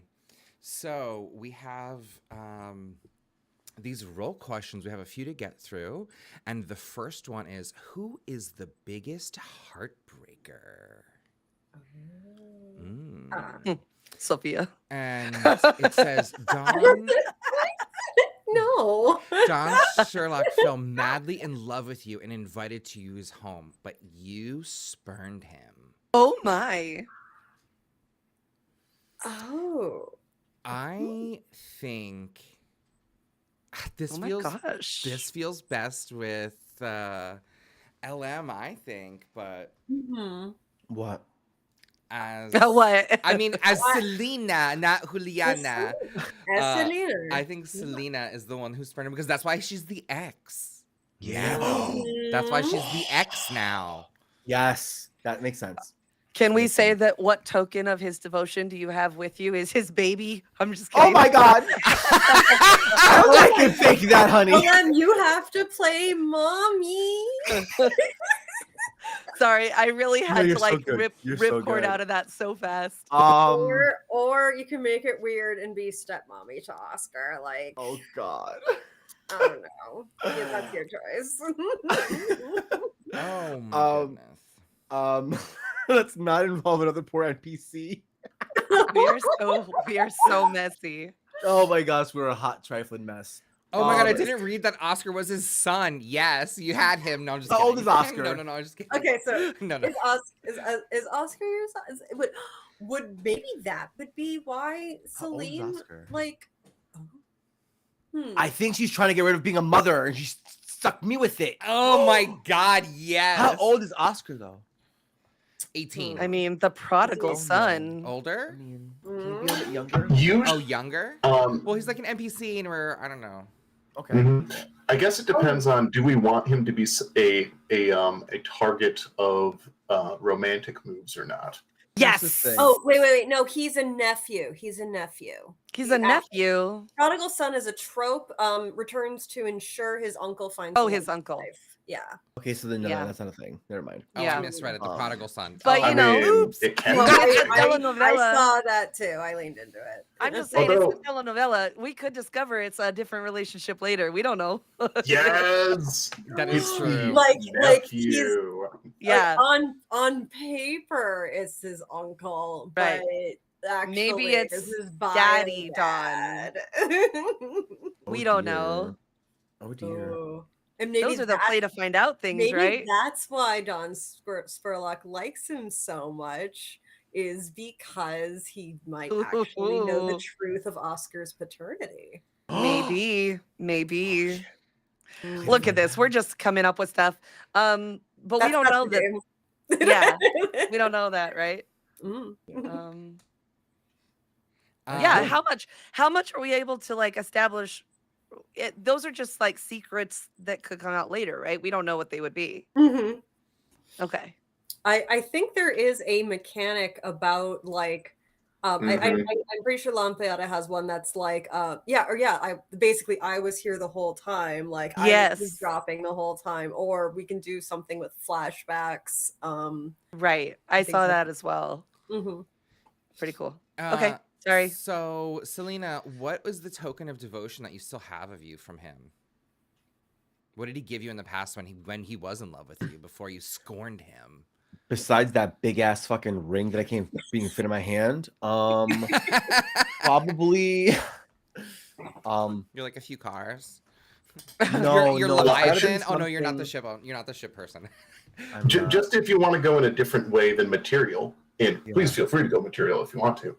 The Don is an incredibly powerful and experienced sorcerer. Ooh. And also Satara is like there's been a very who is in the driver's seat relationship between the two of them for a very, very long time. Okay, then I think as a token of his devotion, he gave me a charm that would stop me from being able to just be controlled willy-nilly by Satara's magic. Cool. He gave you his personal protective rune, which he now no longer has and is vulnerable to his demon. There you go, Ah! baby. There you I go. couldn't have said it better myself. Here for it. Ooh. All right. Okay. So then the next question is, who is the most roguish? And you broke into Sherlock's manor as a scoundrel on a score and barely escaped with your life. I feel like that's you, Travis. I think so too. Yeah, I I think that is I think That that's- feels Ernesto. I feel like I should have said I decided to name him Ernesto. It came to me. Maybe people call him Nessie. I'm not sure. Oh my gosh. Or Ness. Nessie, Yeah. what the fuck are you trying to steal? Hearts, baby. Besides that, And money. Oh no, steal in the thing. I think it was trying to what strange treasure have I returned to steal? I think I was in there to try and steal I love the sorcery angle of it. So I want to say so he had a protective charm or he had a protective ward. I think that there was a contract with that demon and I was trying to get that contract. Oh. I was dig it. trying to steal the contract he had with Satara, and so that she'd be Duskwall bound is to a you. port city. If you could get control of a sea demon, Yeah. I mean, it's going to bite you in the ass because it's that kind of story, but it's an incredibly attractive yes, thing to try to get. yes. Oof. So I think I was trying to steal the contract, and I don't know. I feel like it doesn't make sense for me to have it now. So I got like one of his fakes, and that's why I was only able to escape with my life, but like not leave any tracks or trails. But I like triggered his trap, one of his traps. I love it. Love that. Okay, so then who is the most manipulative? And it says, Hi. You tried to bind Don with a spell. You tried to bind Don with a spell to steal his power for your own. How do you know it will succeed this time? Oh, that's rough. Okay. I still think that's you. It's still me. It's for sure me. Um, It could ooh, be I like LM, it. but I feel like that's you. It feels good, but No, yeah. yeah. He's hardcore you. Oh, Zach's thinking. Oh, Zach's got an idea. So Selena makes sense as a high priestess trying to purge a Yes. vampire with a spell, which Yes. you now don't know how to use, probably, or only have the bare basics of how to use. That could be hilarious. That is a good point. Because I just don't see the magic part being, I mean, maybe. Wait a minute. Hold on. Now I'm looking at, I'm looking ahead at the other one because I'm wondering if it'll be. So let's see. Because spirit wardens are like the church thing, or is that different? Spirit wardens Or is that the are Leviathan people? Leviathans bring the oil, the magic oil, from demon blood. Spirit wardens handle ghosts inside the city. They're security. Oh. They're spirit police. Yeah. And the Church of the Ecstasy of the Flesh is controlling the population and purging souls so that they don't create ghosts. Oh, okay. Oh man. Don't What read do you ahead, though. think, We're not there Louis? yet. Read this one. This one's the. I did. I am trying to read it, but I'm trying to make sense of it. My brain works that way. You tried to. Well, Ellen, I still think you're the most manipulative based on your, Dom mommy. it's right. I feel like manipulative makes sense. And now I'm just trying to make sense of the magic part. Well, it said Like, we heard that he's like a powerful sorcerer and has all of this stuff, and you're like, I want to yeah. I want to be witch. I want to be queen witch. Hey, councilwoman, Yes. you want to know something Yeah. that no one else knows? Yes. The city is not currently bringing in enough Leviathan blood. Ruh-roh. The supply has been going down. It's just a matter of time until the lightning fields come down. You need to find a new power source. Oh shit. Ah. What do I do? All right, let's commit to this then. Okay, so if if I'm the most manipulative, right? Mhm. Then and I tried to bind him with a spell. I think how I tried to do it, I think I tried to use like lackeys and I tried to keep my hands clean. Always. They got caught, Whoop. obviously. But it wasn't traced back to me, to my knowledge. And now, how I know I will succeed next time, I have to do it myself. Yes. There we go. We got there. Love it. I love it. It's giving Evil Queen. I'm here for I'm it. here for Yes. it. I am here for it. Yes. All right.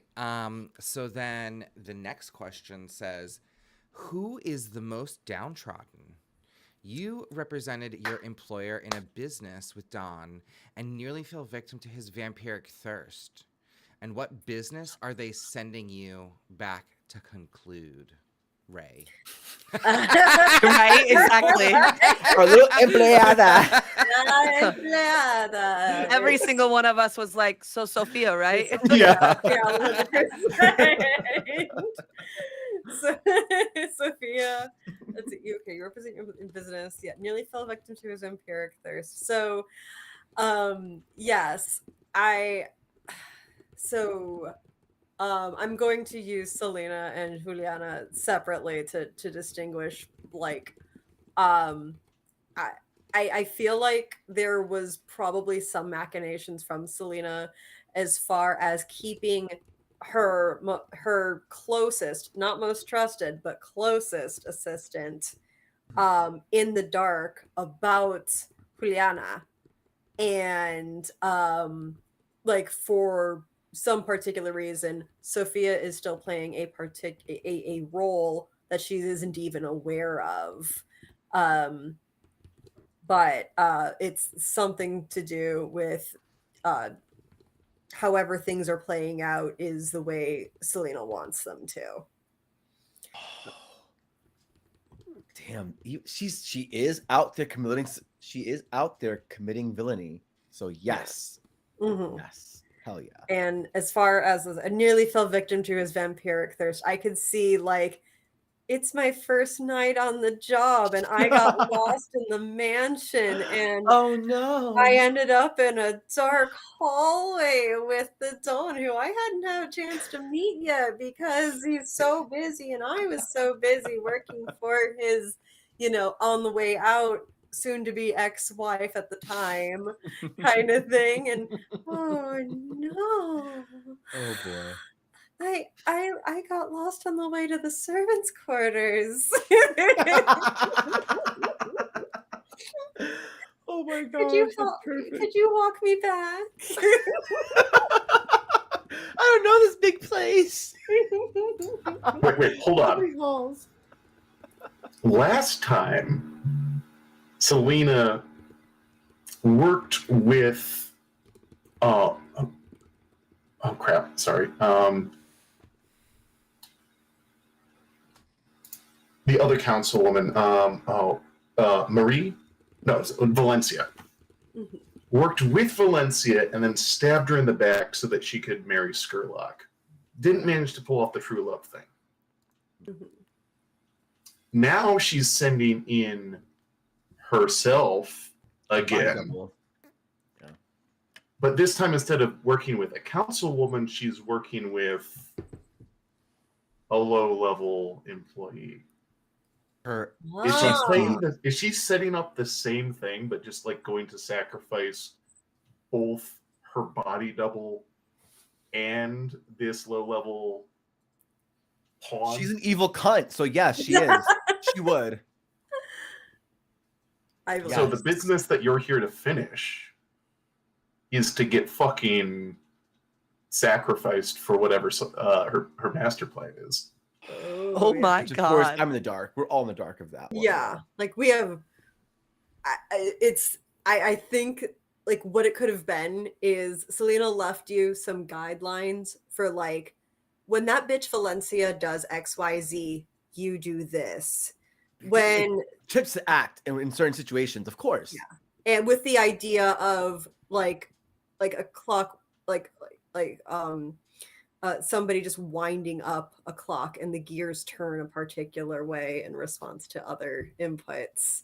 Yeah. And I wouldn't be surprised if later on in the series or like stingers at the end of the credits every time show Celine like keeping tabs on things, making sure things are looking the way she wants, and then just like dialing out and like. Oh, there's like, a whole part of my feature of my playbook that if I roll a 7 to 9, there's a little vignette of Selena contemplating whether or not she wants to come back and reclaim her life because things are going a particular kind of way.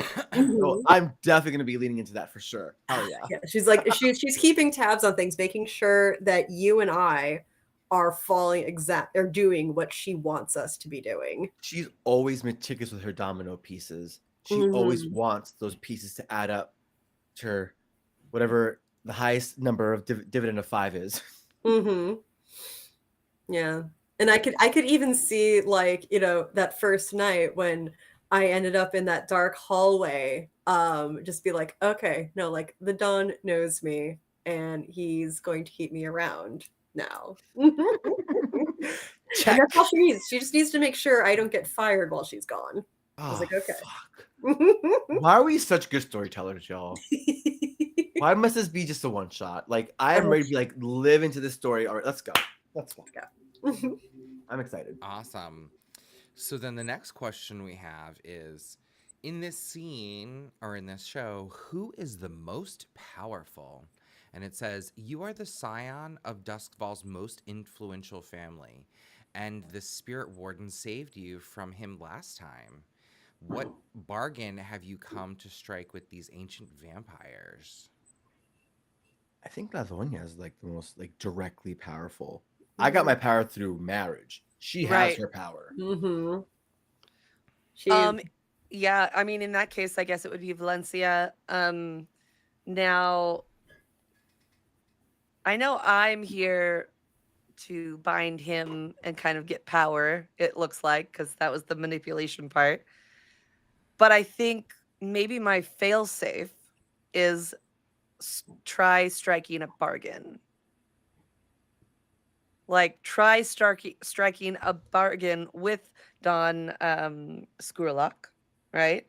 That would be mutually beneficial and give me control over perhaps the ports or something like that, so And- that we have some. And what's your side of the bargain?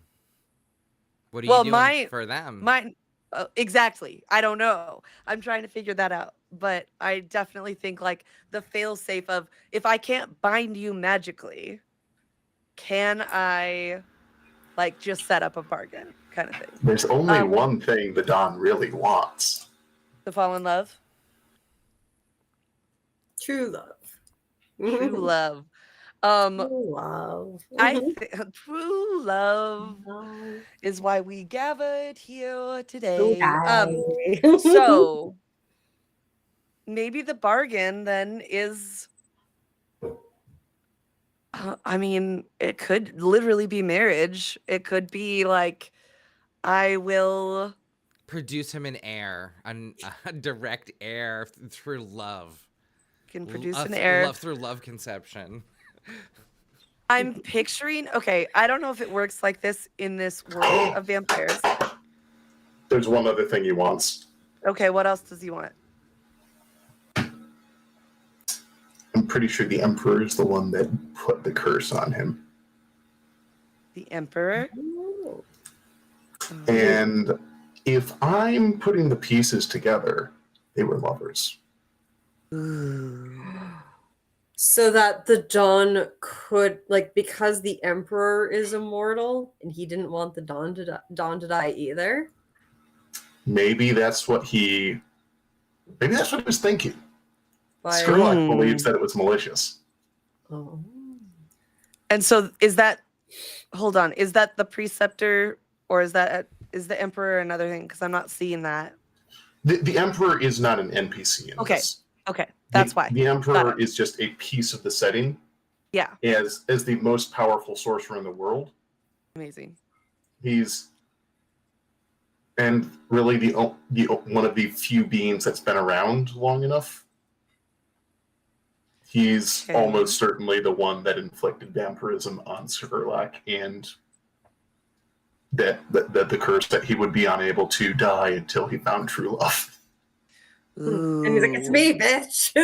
And in that case, I think Valencia is going to try to strike the bargain that she will gather dirt and find a way to take that piece of the puzzle out of play so that he can live how he chooses,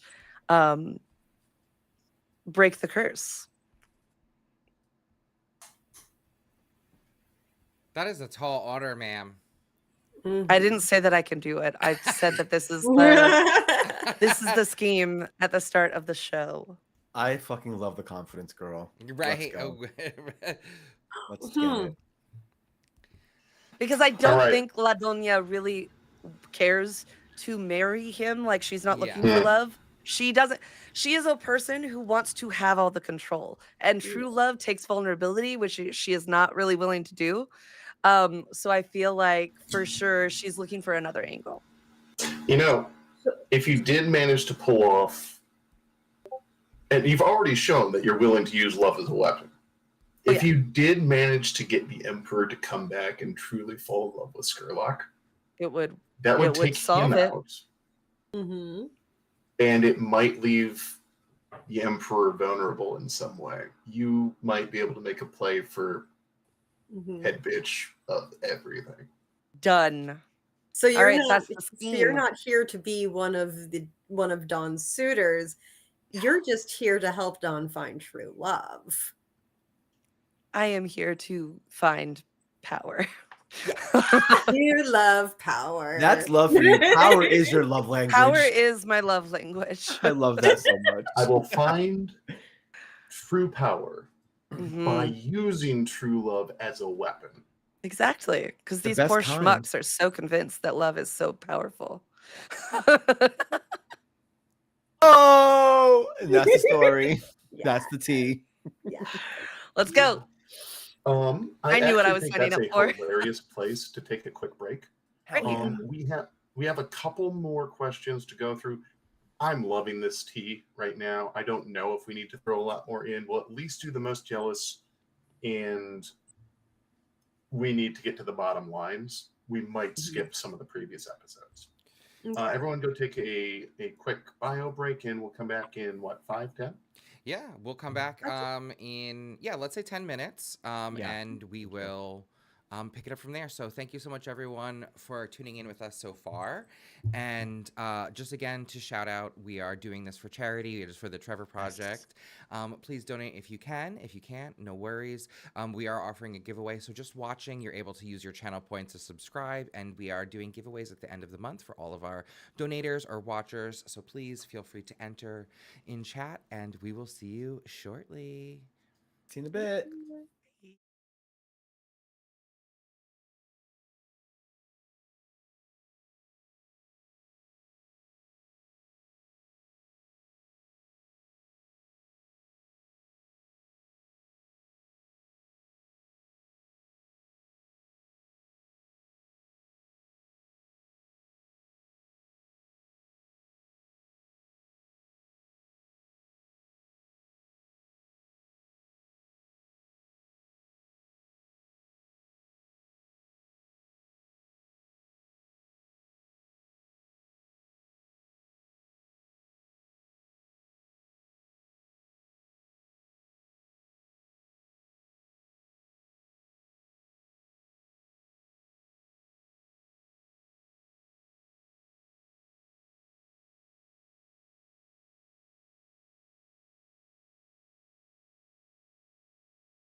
Hello and welcome back, everybody. I hope you had a wonderful little break. And we are a Tale of D20s here playing for the Trevor Project. We are in the middle of setting up our Pasiones de las Pasiones game, where our four characters here are diving into some juicy drama in this supernatural world we've built up with our MC Zach.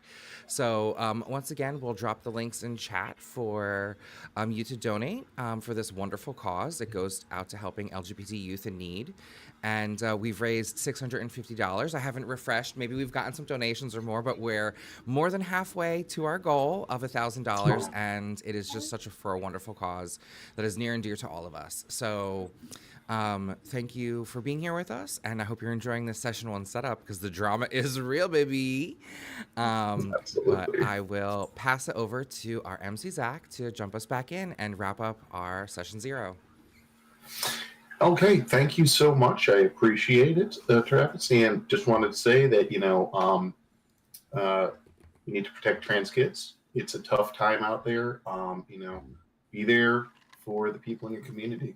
And we get through this together. And that's what matters. As they like to say in the D&D corner of this, when one party member gets attacked, we all roll initiative.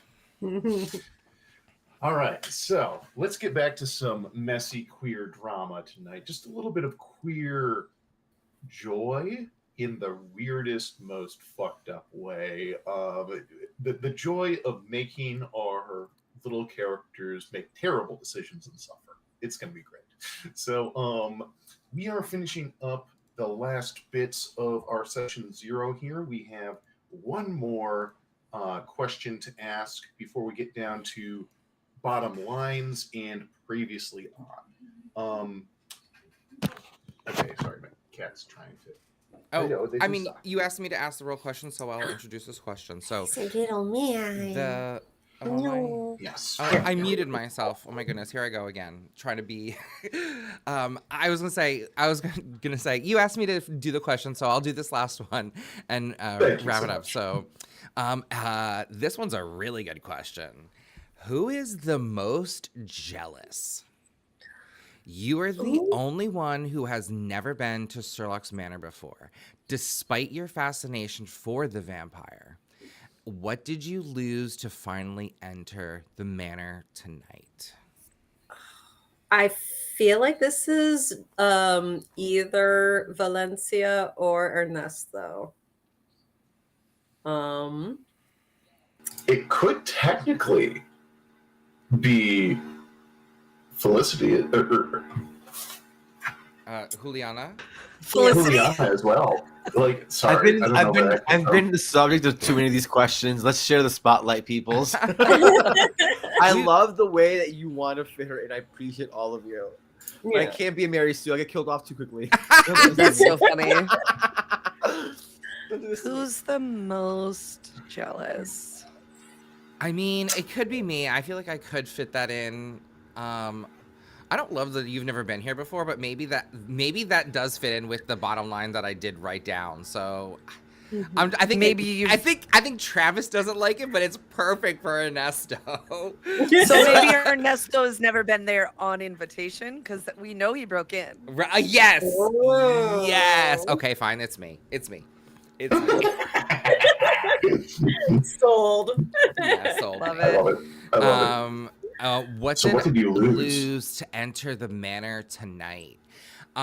So not to jump ahead to the bottom lines, but I filled something in there that is not invited to the manor anymore. So the thing that I lost is the relationship with my twin sibling. Oh my god.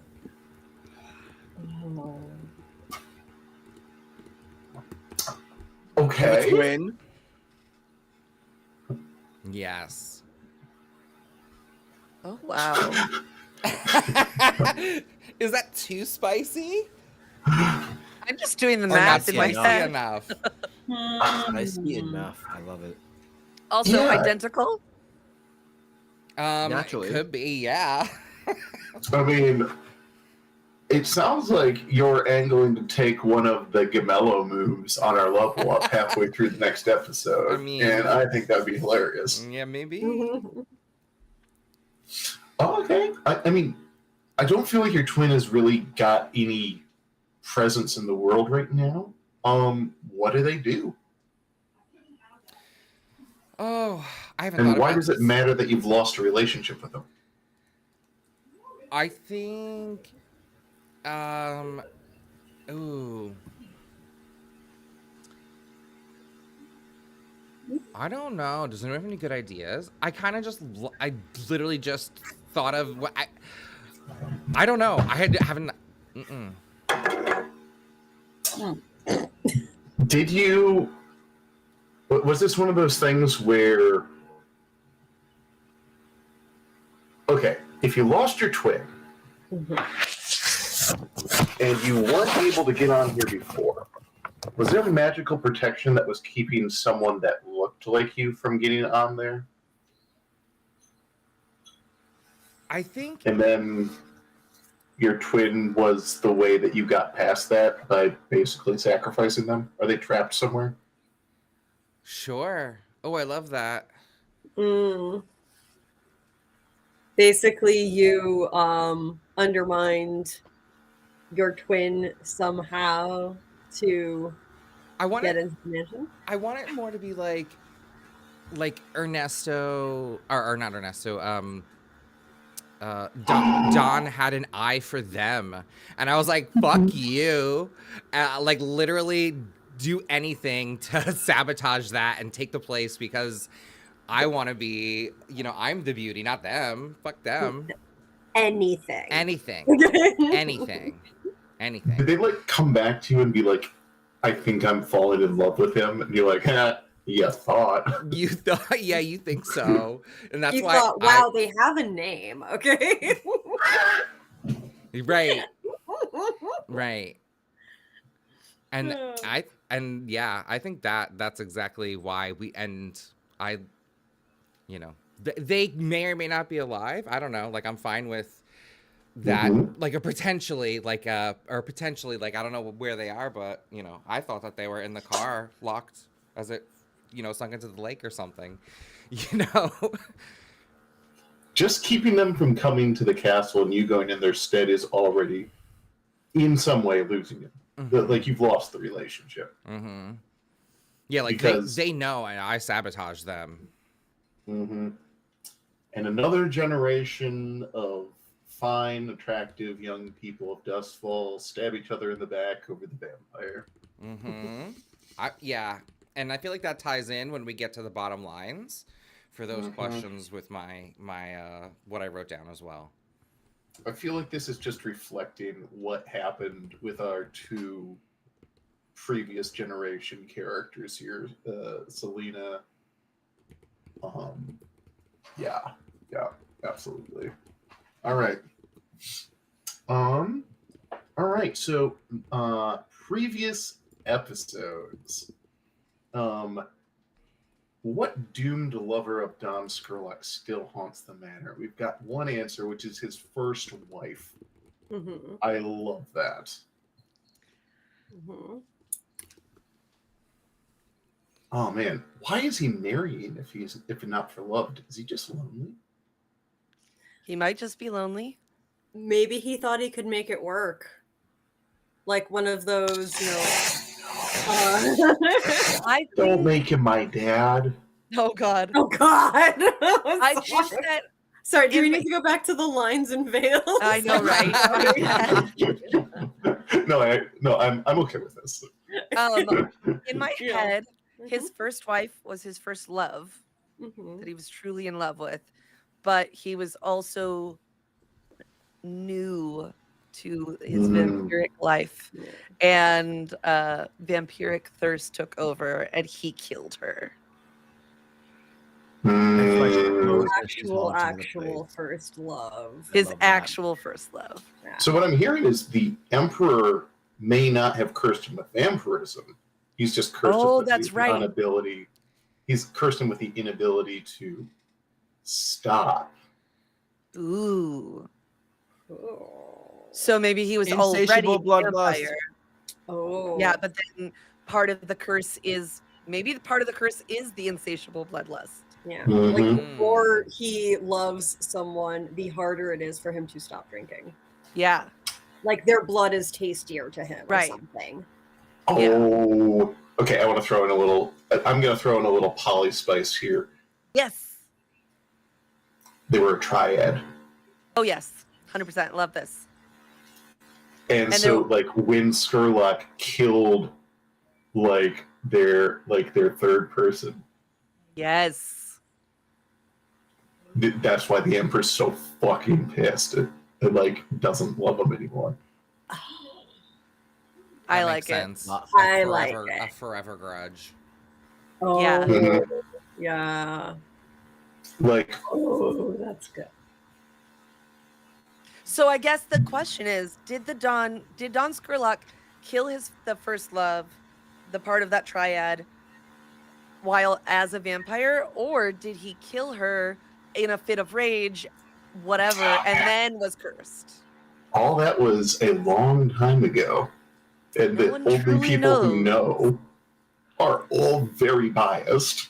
So it's all just rumors. Like we just don't know. That was so Yeah. long ago. Lots of I hearsay. like that. Mm-hmm. Mm-hmm. Yeah. All of the possible truths. What's the name of the first wife? Hmm. Hmm. Delilah. Delilah. Ooh, Hey there, Delilah. is delightful. Is that too Oh. close though? Actually, it's Oh. vampires, and then there's the Critical Role Delilah. Is this too close? I had an idea. What you got? Boo? What if one of the characters, it could be an NPC, it could be one of us, is a descendant of that person's family? Oh no! That's spicy. I could actually see Oh no! Tanya being like a distant great niece I mean, of the emperor, and that would Yeah. be, that might be part of why you have all this quote Power. independent power of your own to begin Mhm. with, is because you're in tune with the emperor's blood. Well, I am the scion of Damn. Dustfall's most influential family, we determined. Jesus Why is Christ! that family so influential? Yeah. I feel like we are getting into the realm of like the fans watching this series being like, no, it all makes sense. She's got to, no, there was a triad. It's the only thing that makes sense. That, we Okay, could yeah. go with that as a fan theory and just like give it little pebbles, you know, every once in a while to just feed into it a little bit. Okay, so yeah, I'm fucking down for this. So what do we want to call her? Like, honestly, if it wouldn't be weird, like the classic would just be to go with Maria, right? Like, Be Maria. I'm fine with Thank that. you, Maria. Maria. like My last she's name is the totally every woman. coincidental. Hmm? What? My last name is totally coincidental. Oh God, what'd you? I haven't touched the keyboard. Y'all came up with that yourselves. Wait, what are you talking about? Sophia haha. Santa Maria. Beautiful. I've had Sophia that up Santa there for an Maria. hour. I had to flip to the other tab. I was like, Oh, that's that's great. fair. I just like Yeah. the idea of the Most unrealistic part of West Side Story is that when he starts singing Maria in an Italian neighborhood, only one girl's head pops out of the window. Yeah, Yes. exactly. yes. Yeah. that could be like a big fan schism. It is like all these hints that the emperor is somehow like a scion of that family of their mutual dead lover is like in the house. Who is it? And the obvious one would be this like rags to riches empleada kind of story, but like actually it's LaDonna, and we figure this out at like the season finale or something. That would be hilarious. Ugh. God. All right. Okay. Do we have any other doomed lovers that we want to posit that are currently haunting the manor?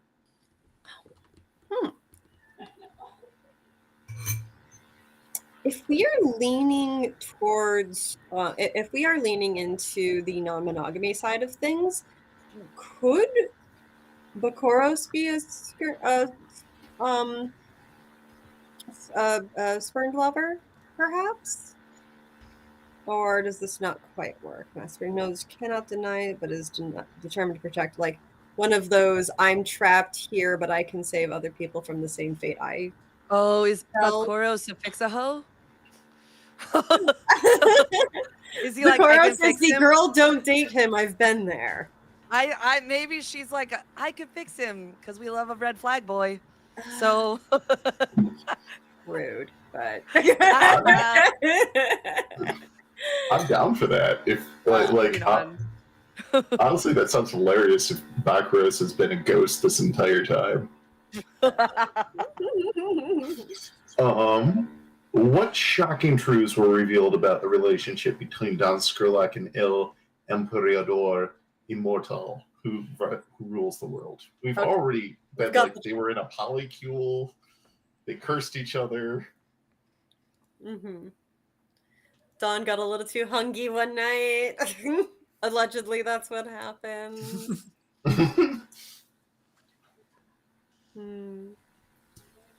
I feel like this is one we can come back to. I feel like we've already milked this pretty hard. Mm-hmm. Yeah. Don Scurlock doesn't drink wine, but what is his favorite cocktail? I want at least 2 answers on this one. God, I really want to say an old fashioned just because he's so old. I want to say, and I want to say, oh, positive. With a twist. Perfect. Gosh, what's I a could good see him one? being a gin and tonic guy. Yeah. Let's put all Or 3 of them a very down. simple martini. Is he a gin guy or a vodka guy? Gin extra dry. Yeah. I think so. I think he's a gin gin. guy. Mm-hmm. Especially virgins. Sorry, that was a little too much. Now I just want to make a dumb joke that brandy is a favorite drink because that's also a female name. You know, Look. sometimes you just lean for the dumb joke. Yeah. It's fine. Yeah. They're not Oh all God, no! If we weren't on stream, I would make this joke, but I'm not going to. All right, so So put that in the chat for us later. Yes. Thank you. Toss it on the Discord. Yep, Mhm. let us know. all right, go ahead and add those, and I'll put this in the private chat, and then you guys can Oh, decide if this is worth putting out into the world. Is this too blurred? Yes, no. Look, Travis. Oh, yeah, I love it. Yeah. Okay, I'll read us the next question for us to think about is tell us about Don Scurlock's young relative who was introduced in episode 1 and then was written out of the show, but now has somehow returned or potentially could return. Okay, so this is kind of dumb. I don't know if it's good or not. It's probably dumb. But earlier I was like, what if like the person who's not here is Don Scurlock's what would that be? His sister would be Oscar's aunt. Is that correct? If that relationship is, and so I was like, wait, what if she was a main player and then it was like, no, we have too many strong female characters. Got to write her out. Like, you know. It could be. But It now could maybe be she like should- Don Scurlock's brother's son. Yeah, I was trying to figure out like what's the family tree there. Yeah, because if the idea is if we want to go with like questionable paternity. Yeah, exactly. Yeah. I know. I was like, well, if we Damn. lean that way, we have to go a different direction with this one. So we're not doing both. Let's be clear. I do love that Ernesto and Don Scurlock are the only 2 unambiguously masked characters of importance in this point. And even one of them is just like, I'm androgynous. I could like put some makeup on and give me give me an eye, and then I could go, I could be on that side. But Yep. yeah, I feel like I could swing depending on what's needed. And like, if he needs me to Mhm. dom him, I'll totally grow out a beard. You know what I mean? Like, This is I like it. delightful. Yeah, this room, I feel like the writers of the show were either 90% women, or like it was also just a fucking clusterfuck of like people trying to write strong women and it just Yeah. going 15 different ways wrong. Right. The latter, for sure. The The latter. ladder. Yeah. Absolutely. Okay. Does anyone actually care about the young relative? nah, No. No. About Oscar? No, well, he's cool, but no. well, It was like someone else technically that we he could did write get in. written out of the show, and he is coming back in this Yeah. one, Prodigal Son, right? So I Yeah. guess he's, but we don't really know. Somehow returned. Yeah. Yeah, It doesn't. Honestly, I feel like we've got enough going on. I Yeah. don't really care about I think this. so. Yeah. We only have one episode, so I know. There's a lot. Oh, okay. Oh, we got some fun bottom lines here. I From some I- bottoms. Do you want? So the bottom lines. I'll read the first question. What prevents you from truly loving Don Scurlock? And I wrote. We'll go in order as I wrote it. Valencia, you go first. refusing to be vulnerable and relinquish control. Damn. Wow, you had to just come at us with the realness there. Right? Lay it on Yeah. thick, please. Oh, there's no way I would. Yeah. I mean, it makes Absolutely. sense. Listen, I only do slam dunks. It's Let's the go. it makes the most sense. Ooh. Oh my goodness. Was that fire alarm? That might have been. This sounded like a fire alarm going off. Yeah, my door automatically arms at 10 o'clock, and my housemate just came back. It's easy to forget, especially on a Friday. No worries. Thanks for quickly muting. Yeah. Yeah. Yeah. Appreciated that. Yeah. So I'm next in this lineup, and what prevents me from Yes. truly loving Don is he won't turn me into a vampire. Oh, you're so thirsty, bitch. Yeah. You're that fucking pick me, aren't you? Pick me! I'm ready. I'm ready. Me! I want it. I want it. Is it literally just the whole, like, you want to stay this hot forever? Yeah, 100%. Every 100%. single day that passes, you're like, fuck, when's it gonna happen? Yes, yes. I need this Botox for life, for eternity. Yes. Oh Wild. my god, that's so petty. Ernesto is just like the alternate reality of Bella. like, oh, it's not love. I just really want to be a vampire. Oh god. Yes, yes. Oh my god. Yeah, no, we just want to ever have to lift a finger again and have like an easy life as in beauty. Should have been me.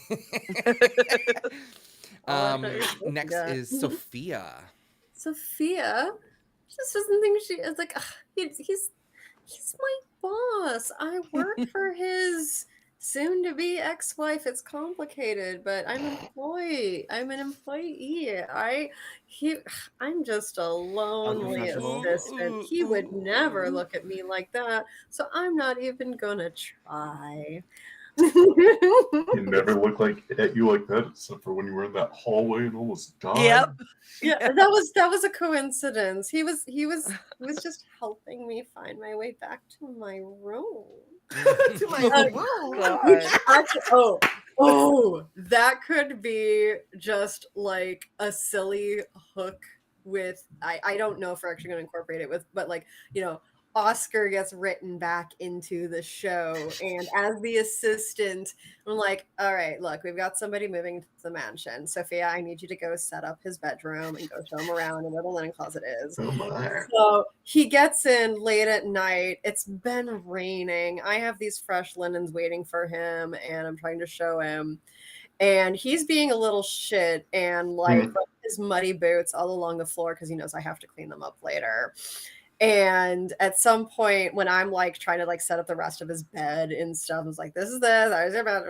He closes the door and traps me in there, and we don't for 20 minutes. Wait. Time out. Okay. Wait, what are we talking 10 about? minutes, 10 minutes. No, I'm saying we're writing Oscar back in. Uh-huh. He traps the assistant in the room with him while she's trying to catch up, or like clean up and like get his room ready and be like, hey, this is where, this is the room I was told to set up for you, and basically like relaying what Don and Selena told her to do for bringing his nephew into the house. Okay. And like at some point he's being just like this asshole is like, oh, that's the help. I can tease her. I can mess with her. And at some point she's like trapped in the room with him for 5 minutes. And I will say happens, we do. Okay. Okay, we don't have to do anything else. We do have a line on sexual assault, so I just think maybe. I was thinking Yeah. not assault. No, just like teasing her. Just because one thing I see in his character bit is that he's there for like pranks and messing with people. If that is like, if that like intimidation factor and just that is too much, we don't have to go that route. I thought it would kind of go into the everyone wants the empleada for some reason kind of trope. What's essentially we don't have to go that route. What question is this answer? What are we? I'm sorry, I lost what this was for. Oh, yeah, I did too. This was tell us about the Don's young relative, because that's kind of blank at the moment. I thought no, we decided to skip that. We are on the bottom line questions. I'm sorry, I thought that was something we were going to come back to, and it was an idea. I think no, I thought we all. My bad. Yeah, no, it's okay. My bad. I just sorry, I sort of got lost there. No, I think we decided to skip that because we don't have time for that one. Yeah. My bad. Sorry. All right. So, Selena, Juliana, you get to answer. What is preventing you from truly loving the Don? Okay. The camera switches over to a la office confessional, and she's looking at the camera. She's like, "I think my heart belongs to someone else." So you have to play to find out, baby. Okay. What are you talking about? We answered that question. We know who it's you not love. it's not like you can just not go to here, because like that's what you have to do. Of course. But what's ultimately stopping Juliana from falling for the Don is the fact she might already be falling for someone else. Oh my god, yes. That's great. I fucking love it. Yeah. Okay. Oh, How many of you are here on Don Scurlock's invitation, and how many of you and who isn't? I mean, I'm invited. I don't think I am. I don't think I'm invited. Yeah. I don't. No. I think I was just told by Selena, you don't need an invitation. Oh, Your ex-wife, you own half in the alimony because he didn't make a prenup. So just go, do my bidding, which I think makes it even worse because now she's showing up. She wasn't invited. She's superimposing herself, and she feels like even more like what's going on. Oh my god, that's incredible. Yeah. Valencia is gonna be so mad. Oh, I bet you are. You Mama. would pull something like this. Ah! You're like up to your old tricks again, bitch. Oh, this is gonna be so messy. I'm so here for it. Me too. Sophia, are you invited? I'm employed, so yes. I think yes. Technically, you're working the shit. Yeah. Yeah. Honey, where are the cocktails? I need a drink in my hand. I'm not a guest. I need to be working. You're an employee. But technically yes. Technically yes. Yeah. Technically yes. I am expected. I think you can just say are you here on the invitation? I'm employed here. And who isn't here on his invitation? I'm employed here. Right.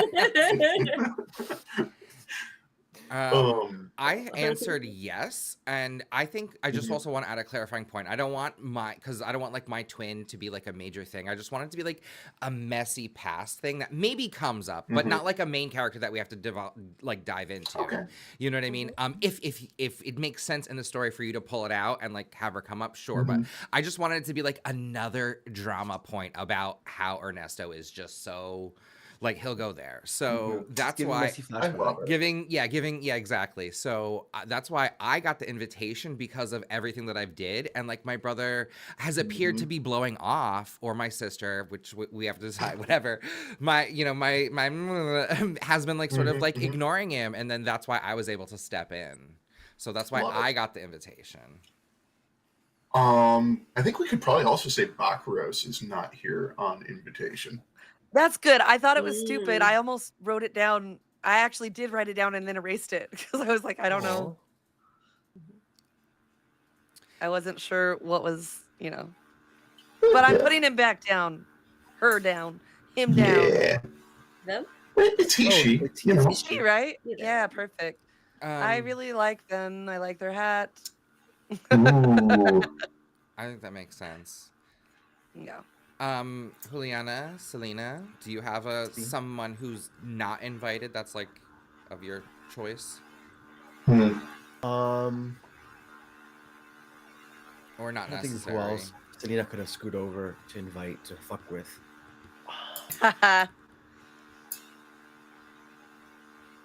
You know what? I think, if you don't mind me asking, what smart ass. What kind of event is this invitation to? Is it a ball? Is it a dinner? Okay. No, there. Like, we all know that this is the finale episode, but it's not like they know that in the universe. So, like, what is bringing everyone together? It feels like... Go ahead. Oh, no. What if it's not that we would necessarily know this, so it would have to be a different kind of party, like on paper. But what if it's the anniversary of when his first love, that triad, died? Yes. Yes. And I love we that. can tie that into the bloodlust. You Like, could tie it into the like- bloodlust. And the point is they're Like- trying to find a third? Maybe. Oh, so it's a could be. swingers party. It's a swingers gala. I it's know. a fucking swingers party. The I know Emperor's what gonna it is. appear and be like, we're bringing it back together. We're getting we, the band back we need So it's another, like this, we need another one. I'm over the millennia without you and them. Yeah. what if it's like every 100 or like 500 years, like this kind of party gets thrown, and like that might be why you feel like you could even promise to try to take down the Emperor, because he's actually in town. Yeah. Ooh, yeah. Now, So- what is it that it's sold as? Because it wouldn't be sold as that, right? No, of course So, not. what's the on paper invitation? Is it too like expected to be like a masquerade?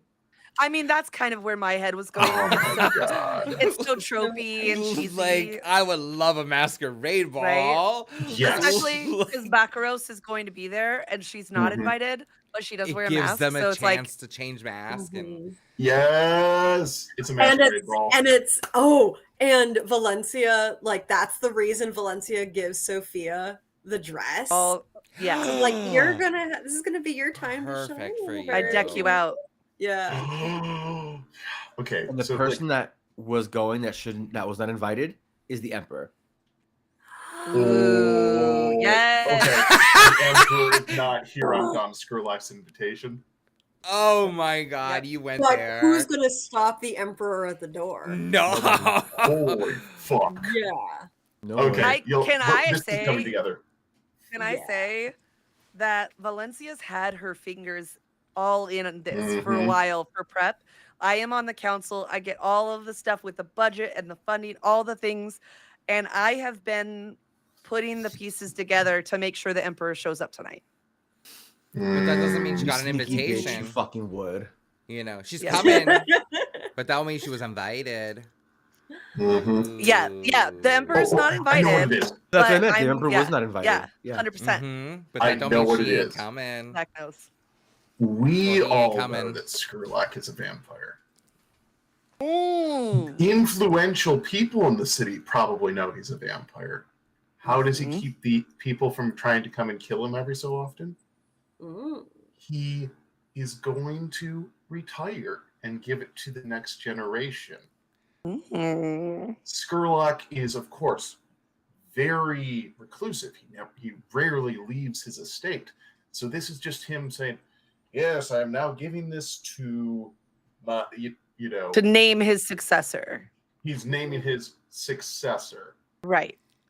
Ooh. which might explain. I know we don't really care about the nephew, Young. but that's why he's here. It's so that he can take over, and then Scurlock's probably going to kill him. Right. Mm. I love it. Okay, so wow, that's fucked up. All right, It's spicy. what horrible secret does he hide from his guests, sure that will render him loveless? So I chose an old journal confessing or even alluding to the murder of that first love, be it in a fit of rage, insatiable hunger, or whatever. Like the details aren't as important as there's actual proof of his guilt written, and he won't get rid of it because he holds on to that guilt. Of course. Ooh. What is grief but love persevering? All Mhm. right. It's a great quote. I continue to lean into my horniness, and I said that the Don is hiding from his guests, that the ball, as we all now just have established, this ball is to find a third. So he's been insatiable lately, and he's constantly turning his head looking for a new hot lover. And he is just sort of, for right now, he is looking for the flavor of the week. Or So he, flavor like, of the day sometimes. He's got like his manic depressive cycles going on where he's like, I am never going to break this fucking curse. I might as well get laid. Yeah. He's one of those. Right. And right now he has been in that. He has been in a rut. Oh, oh God. So Sophia's been seeing like the fresh meat coming in and out of every gender, age. So much laundry. Mhm. I have to change so many bed sheets. Right. Well, optimistically, it's just that. Sometimes it needs to. I'm running low on peroxide, by the way. God. I think one of the secrets that the Count is keeping from everyone, his guests included, is the reason why he's going to be having no qualms killing his nephew is because he's pulling a whole Kingo from Eternals. He plays his own heirs. He's been the one that has like stayed in power. He just kind of like has a figurehead who he quietly kills off and just assumes the identity. Exactly. Diabolical shit. So, yeah. So ultimately, he just loves power too much to ever actually find true love. You would That's think why we'd be hopefully- perfect for each other, but no. Hopefully La Doña will be the real power hungry bitch and take him down. Let's hope. Maybe. And when he Maybe has we'll be a nothing power left- couple. I don't know. When he has nothing left, what will remain? And then he finds love and he I can take all of your power. Oh yeah. Oh my God. Sorry. I take power from the undeserving. That's kind of my thing. That's his pink. All right, Agatha. Oh my gosh. Loving it. Good God. No, I'm glad that I put up that witchy. disclaimer. Yeah. Got to put up the disclaimer about the adult situations and language. At the Oh beginning of this. yes. Very important. Eddie. Okay, so I like that. He's been pulling off a grandpa con this entire time, just passing down his own inheritance to maintain the illusion of humanity. And what's one more horrible secret that if it came out, no one could possibly love him? Yeah, And He also look drinks sex on the into- beach. Just kidding. He likes fruity little cocktails. With the umbrella. He actually does like pina coladas and getting caught in the rain. I bet he does. Also, I was totally kidding. That was so silly. No. What if we tie Satara back into this a little bit? I do like this. I like this. Yeah, I'd like to. What like should we do with her? Now, here's the stuff. Okay, so she's a captor. Like, she's captive now. Demon? It's one of those things that, like, who's got the upper hand has changed several times over the centuries. But they are tied together, yes. Okay. Wait. Is it just he's married to Satara? Maybe.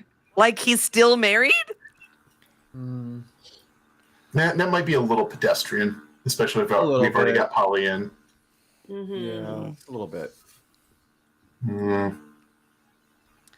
We could say that.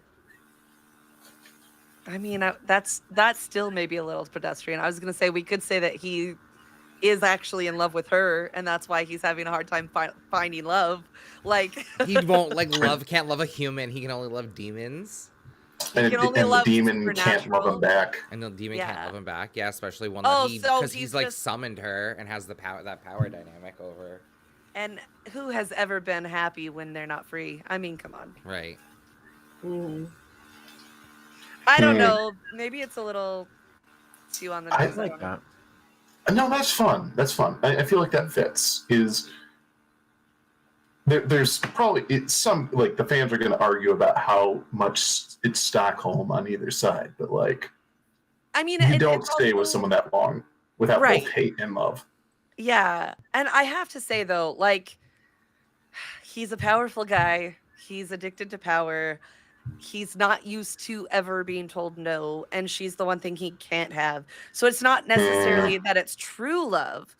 But for him, he's like, that's the thing I crave because I can't have it. It's the unattainability of it.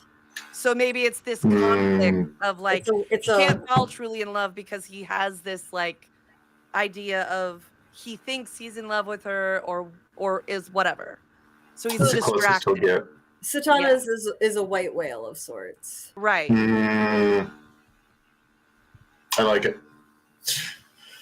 Okay, so let's get it down, and I think I'm good with where we're at.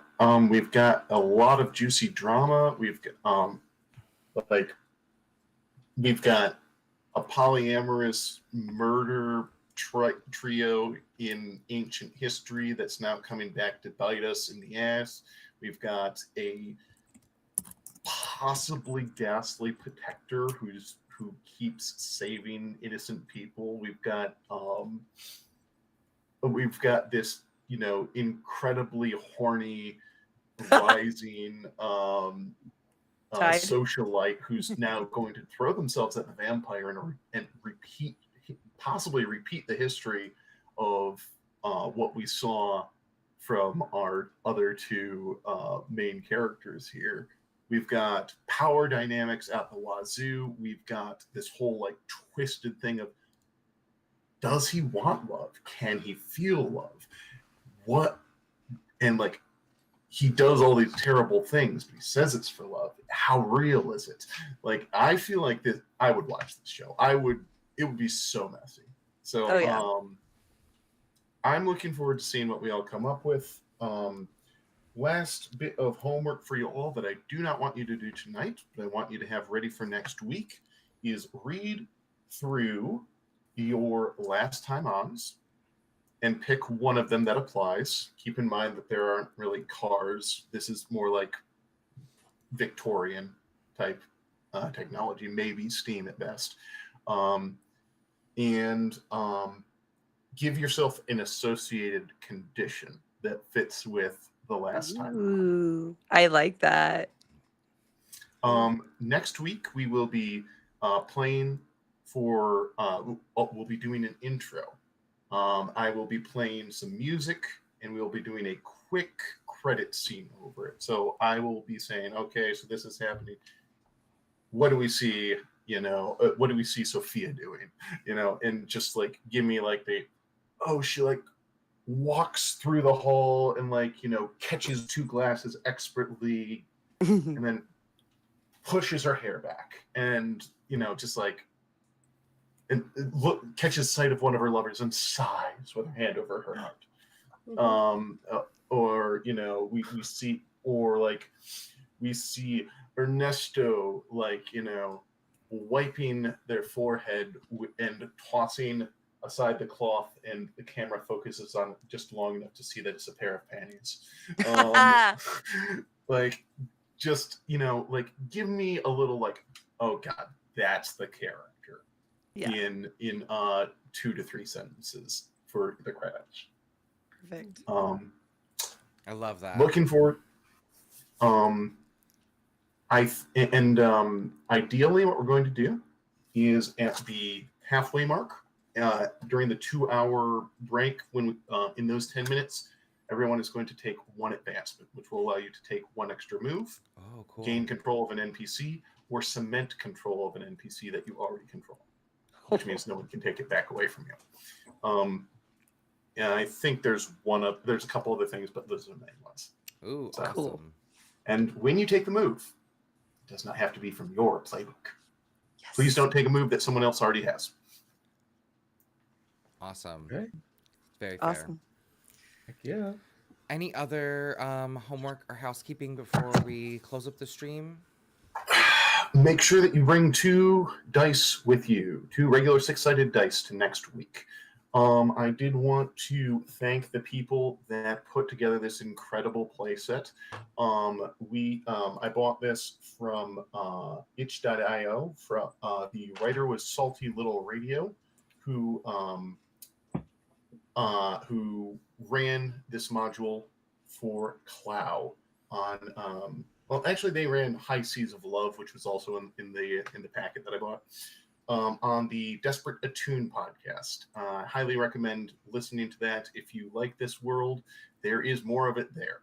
And it will not sound anything like what we have put together because they have an entirely different take on what would be fun and interesting. But if you like magic, weird ghosts, and supernatural nonsense, please go check that out.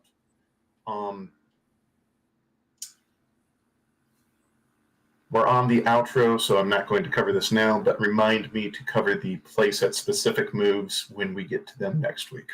I wanted to thank all the players for being here tonight. I think that we knocked this out in a great amount of time and have so much to pull on that we're never going to get through in one episode. But yeah, happy spooky season to you all. And we'll go Travis, Luis, Marie, Ray for your outros. All right. Thank you so much, Zach, for coming here and setting this up. I cannot wait to dive into this. This looks like just like the messy drama I was expecting, and it's going to be so much fun. I will remind everyone that we're playing next week on October 30th at 8 p.m. And as Zach said, we'll play for 2 hours and then play for 2 more after that. So we should have a good time for a long, messy session. And you can find me here at A Tale of D20s as Zendaric, or on the interwebs as OMG It's Travi. Love to chat with you all and can't wait till next week. I'll pass to Louis. Hello, everyone. My name is Luis Miguel. It was an absolute pleasure creating this phenomenal hot mess of a character, Juliana/Selena, and I will definitely be super duper excited to see you all, not just next week, but actually tomorrow as I run Zombie World, and that's going to be a hoot, so please stay tuned. It will be taking place 8 p.m. Eastern Standard Time. So yeah, looking forward to seeing you all then, as well as next week for this game. Thank you. All right. And I'm Marie, or Divergent Dryad. You can find me here with A Tale of D20s, or over on Misfit Manor, or on Effin' Funny Productions community server. You can find me on so many Discords because that's where I live. That's where I find all of my people. It's beautiful. I love it. Thank you all for playing today. I'm very excited because playing with all of these ideas with all of you, diabolical. I love it. Zach, thank you so much for running this and setting up such a messy world. I cannot wait. Ray. Yay. Raven on most socials, and I don't really have any like other formats or locations myself, but yeah, I'm looking forward to this. Is one of my favorite modules because I feel like it is this outlet for just like how can we just like put all of our toxic ideas out somewhere that we can actually like play with them and use them like little awful dramatic Legos. So I am so looking forward to actually like getting the episode going with you guys next week. I have been reminded that I should tell you all what the playset is actually called so that if you enjoy this, you can play it yourself with all of your friends. It is called Passions de las Pasiones Duskfall, which is spelled Doskvol. D-O-K. D-O-K. Oh, Duskvol. Duskvol. Yes. Duskvol. Awesome. Yes. It is a pay what you want for 3 top quality Passions playsets. I have been looking for good playsets. They are thin on the ground. This was right up to the level of what I see in the published stuff. And so That's highly fantastic. recommend that you go out and buy it. I put it in the chat in Twitch. I hope that I spelled it right. Awesome. Zach, any last words as our MC? If not, I'll give the ATOD closer. Yeah, if you want to see me, come to Detroit or the Joko Cruise. I will be happy to give you a high five there. And if you want to just talk to me, the best place to find me is Instagram at Zacnatius, Cacnatius. Awesome. Thanks so much. And as the saying goes, from the first chapter to the last page, spread love, be kind, and we'll see you next time. Goodbye, everyone. Bye. Bye.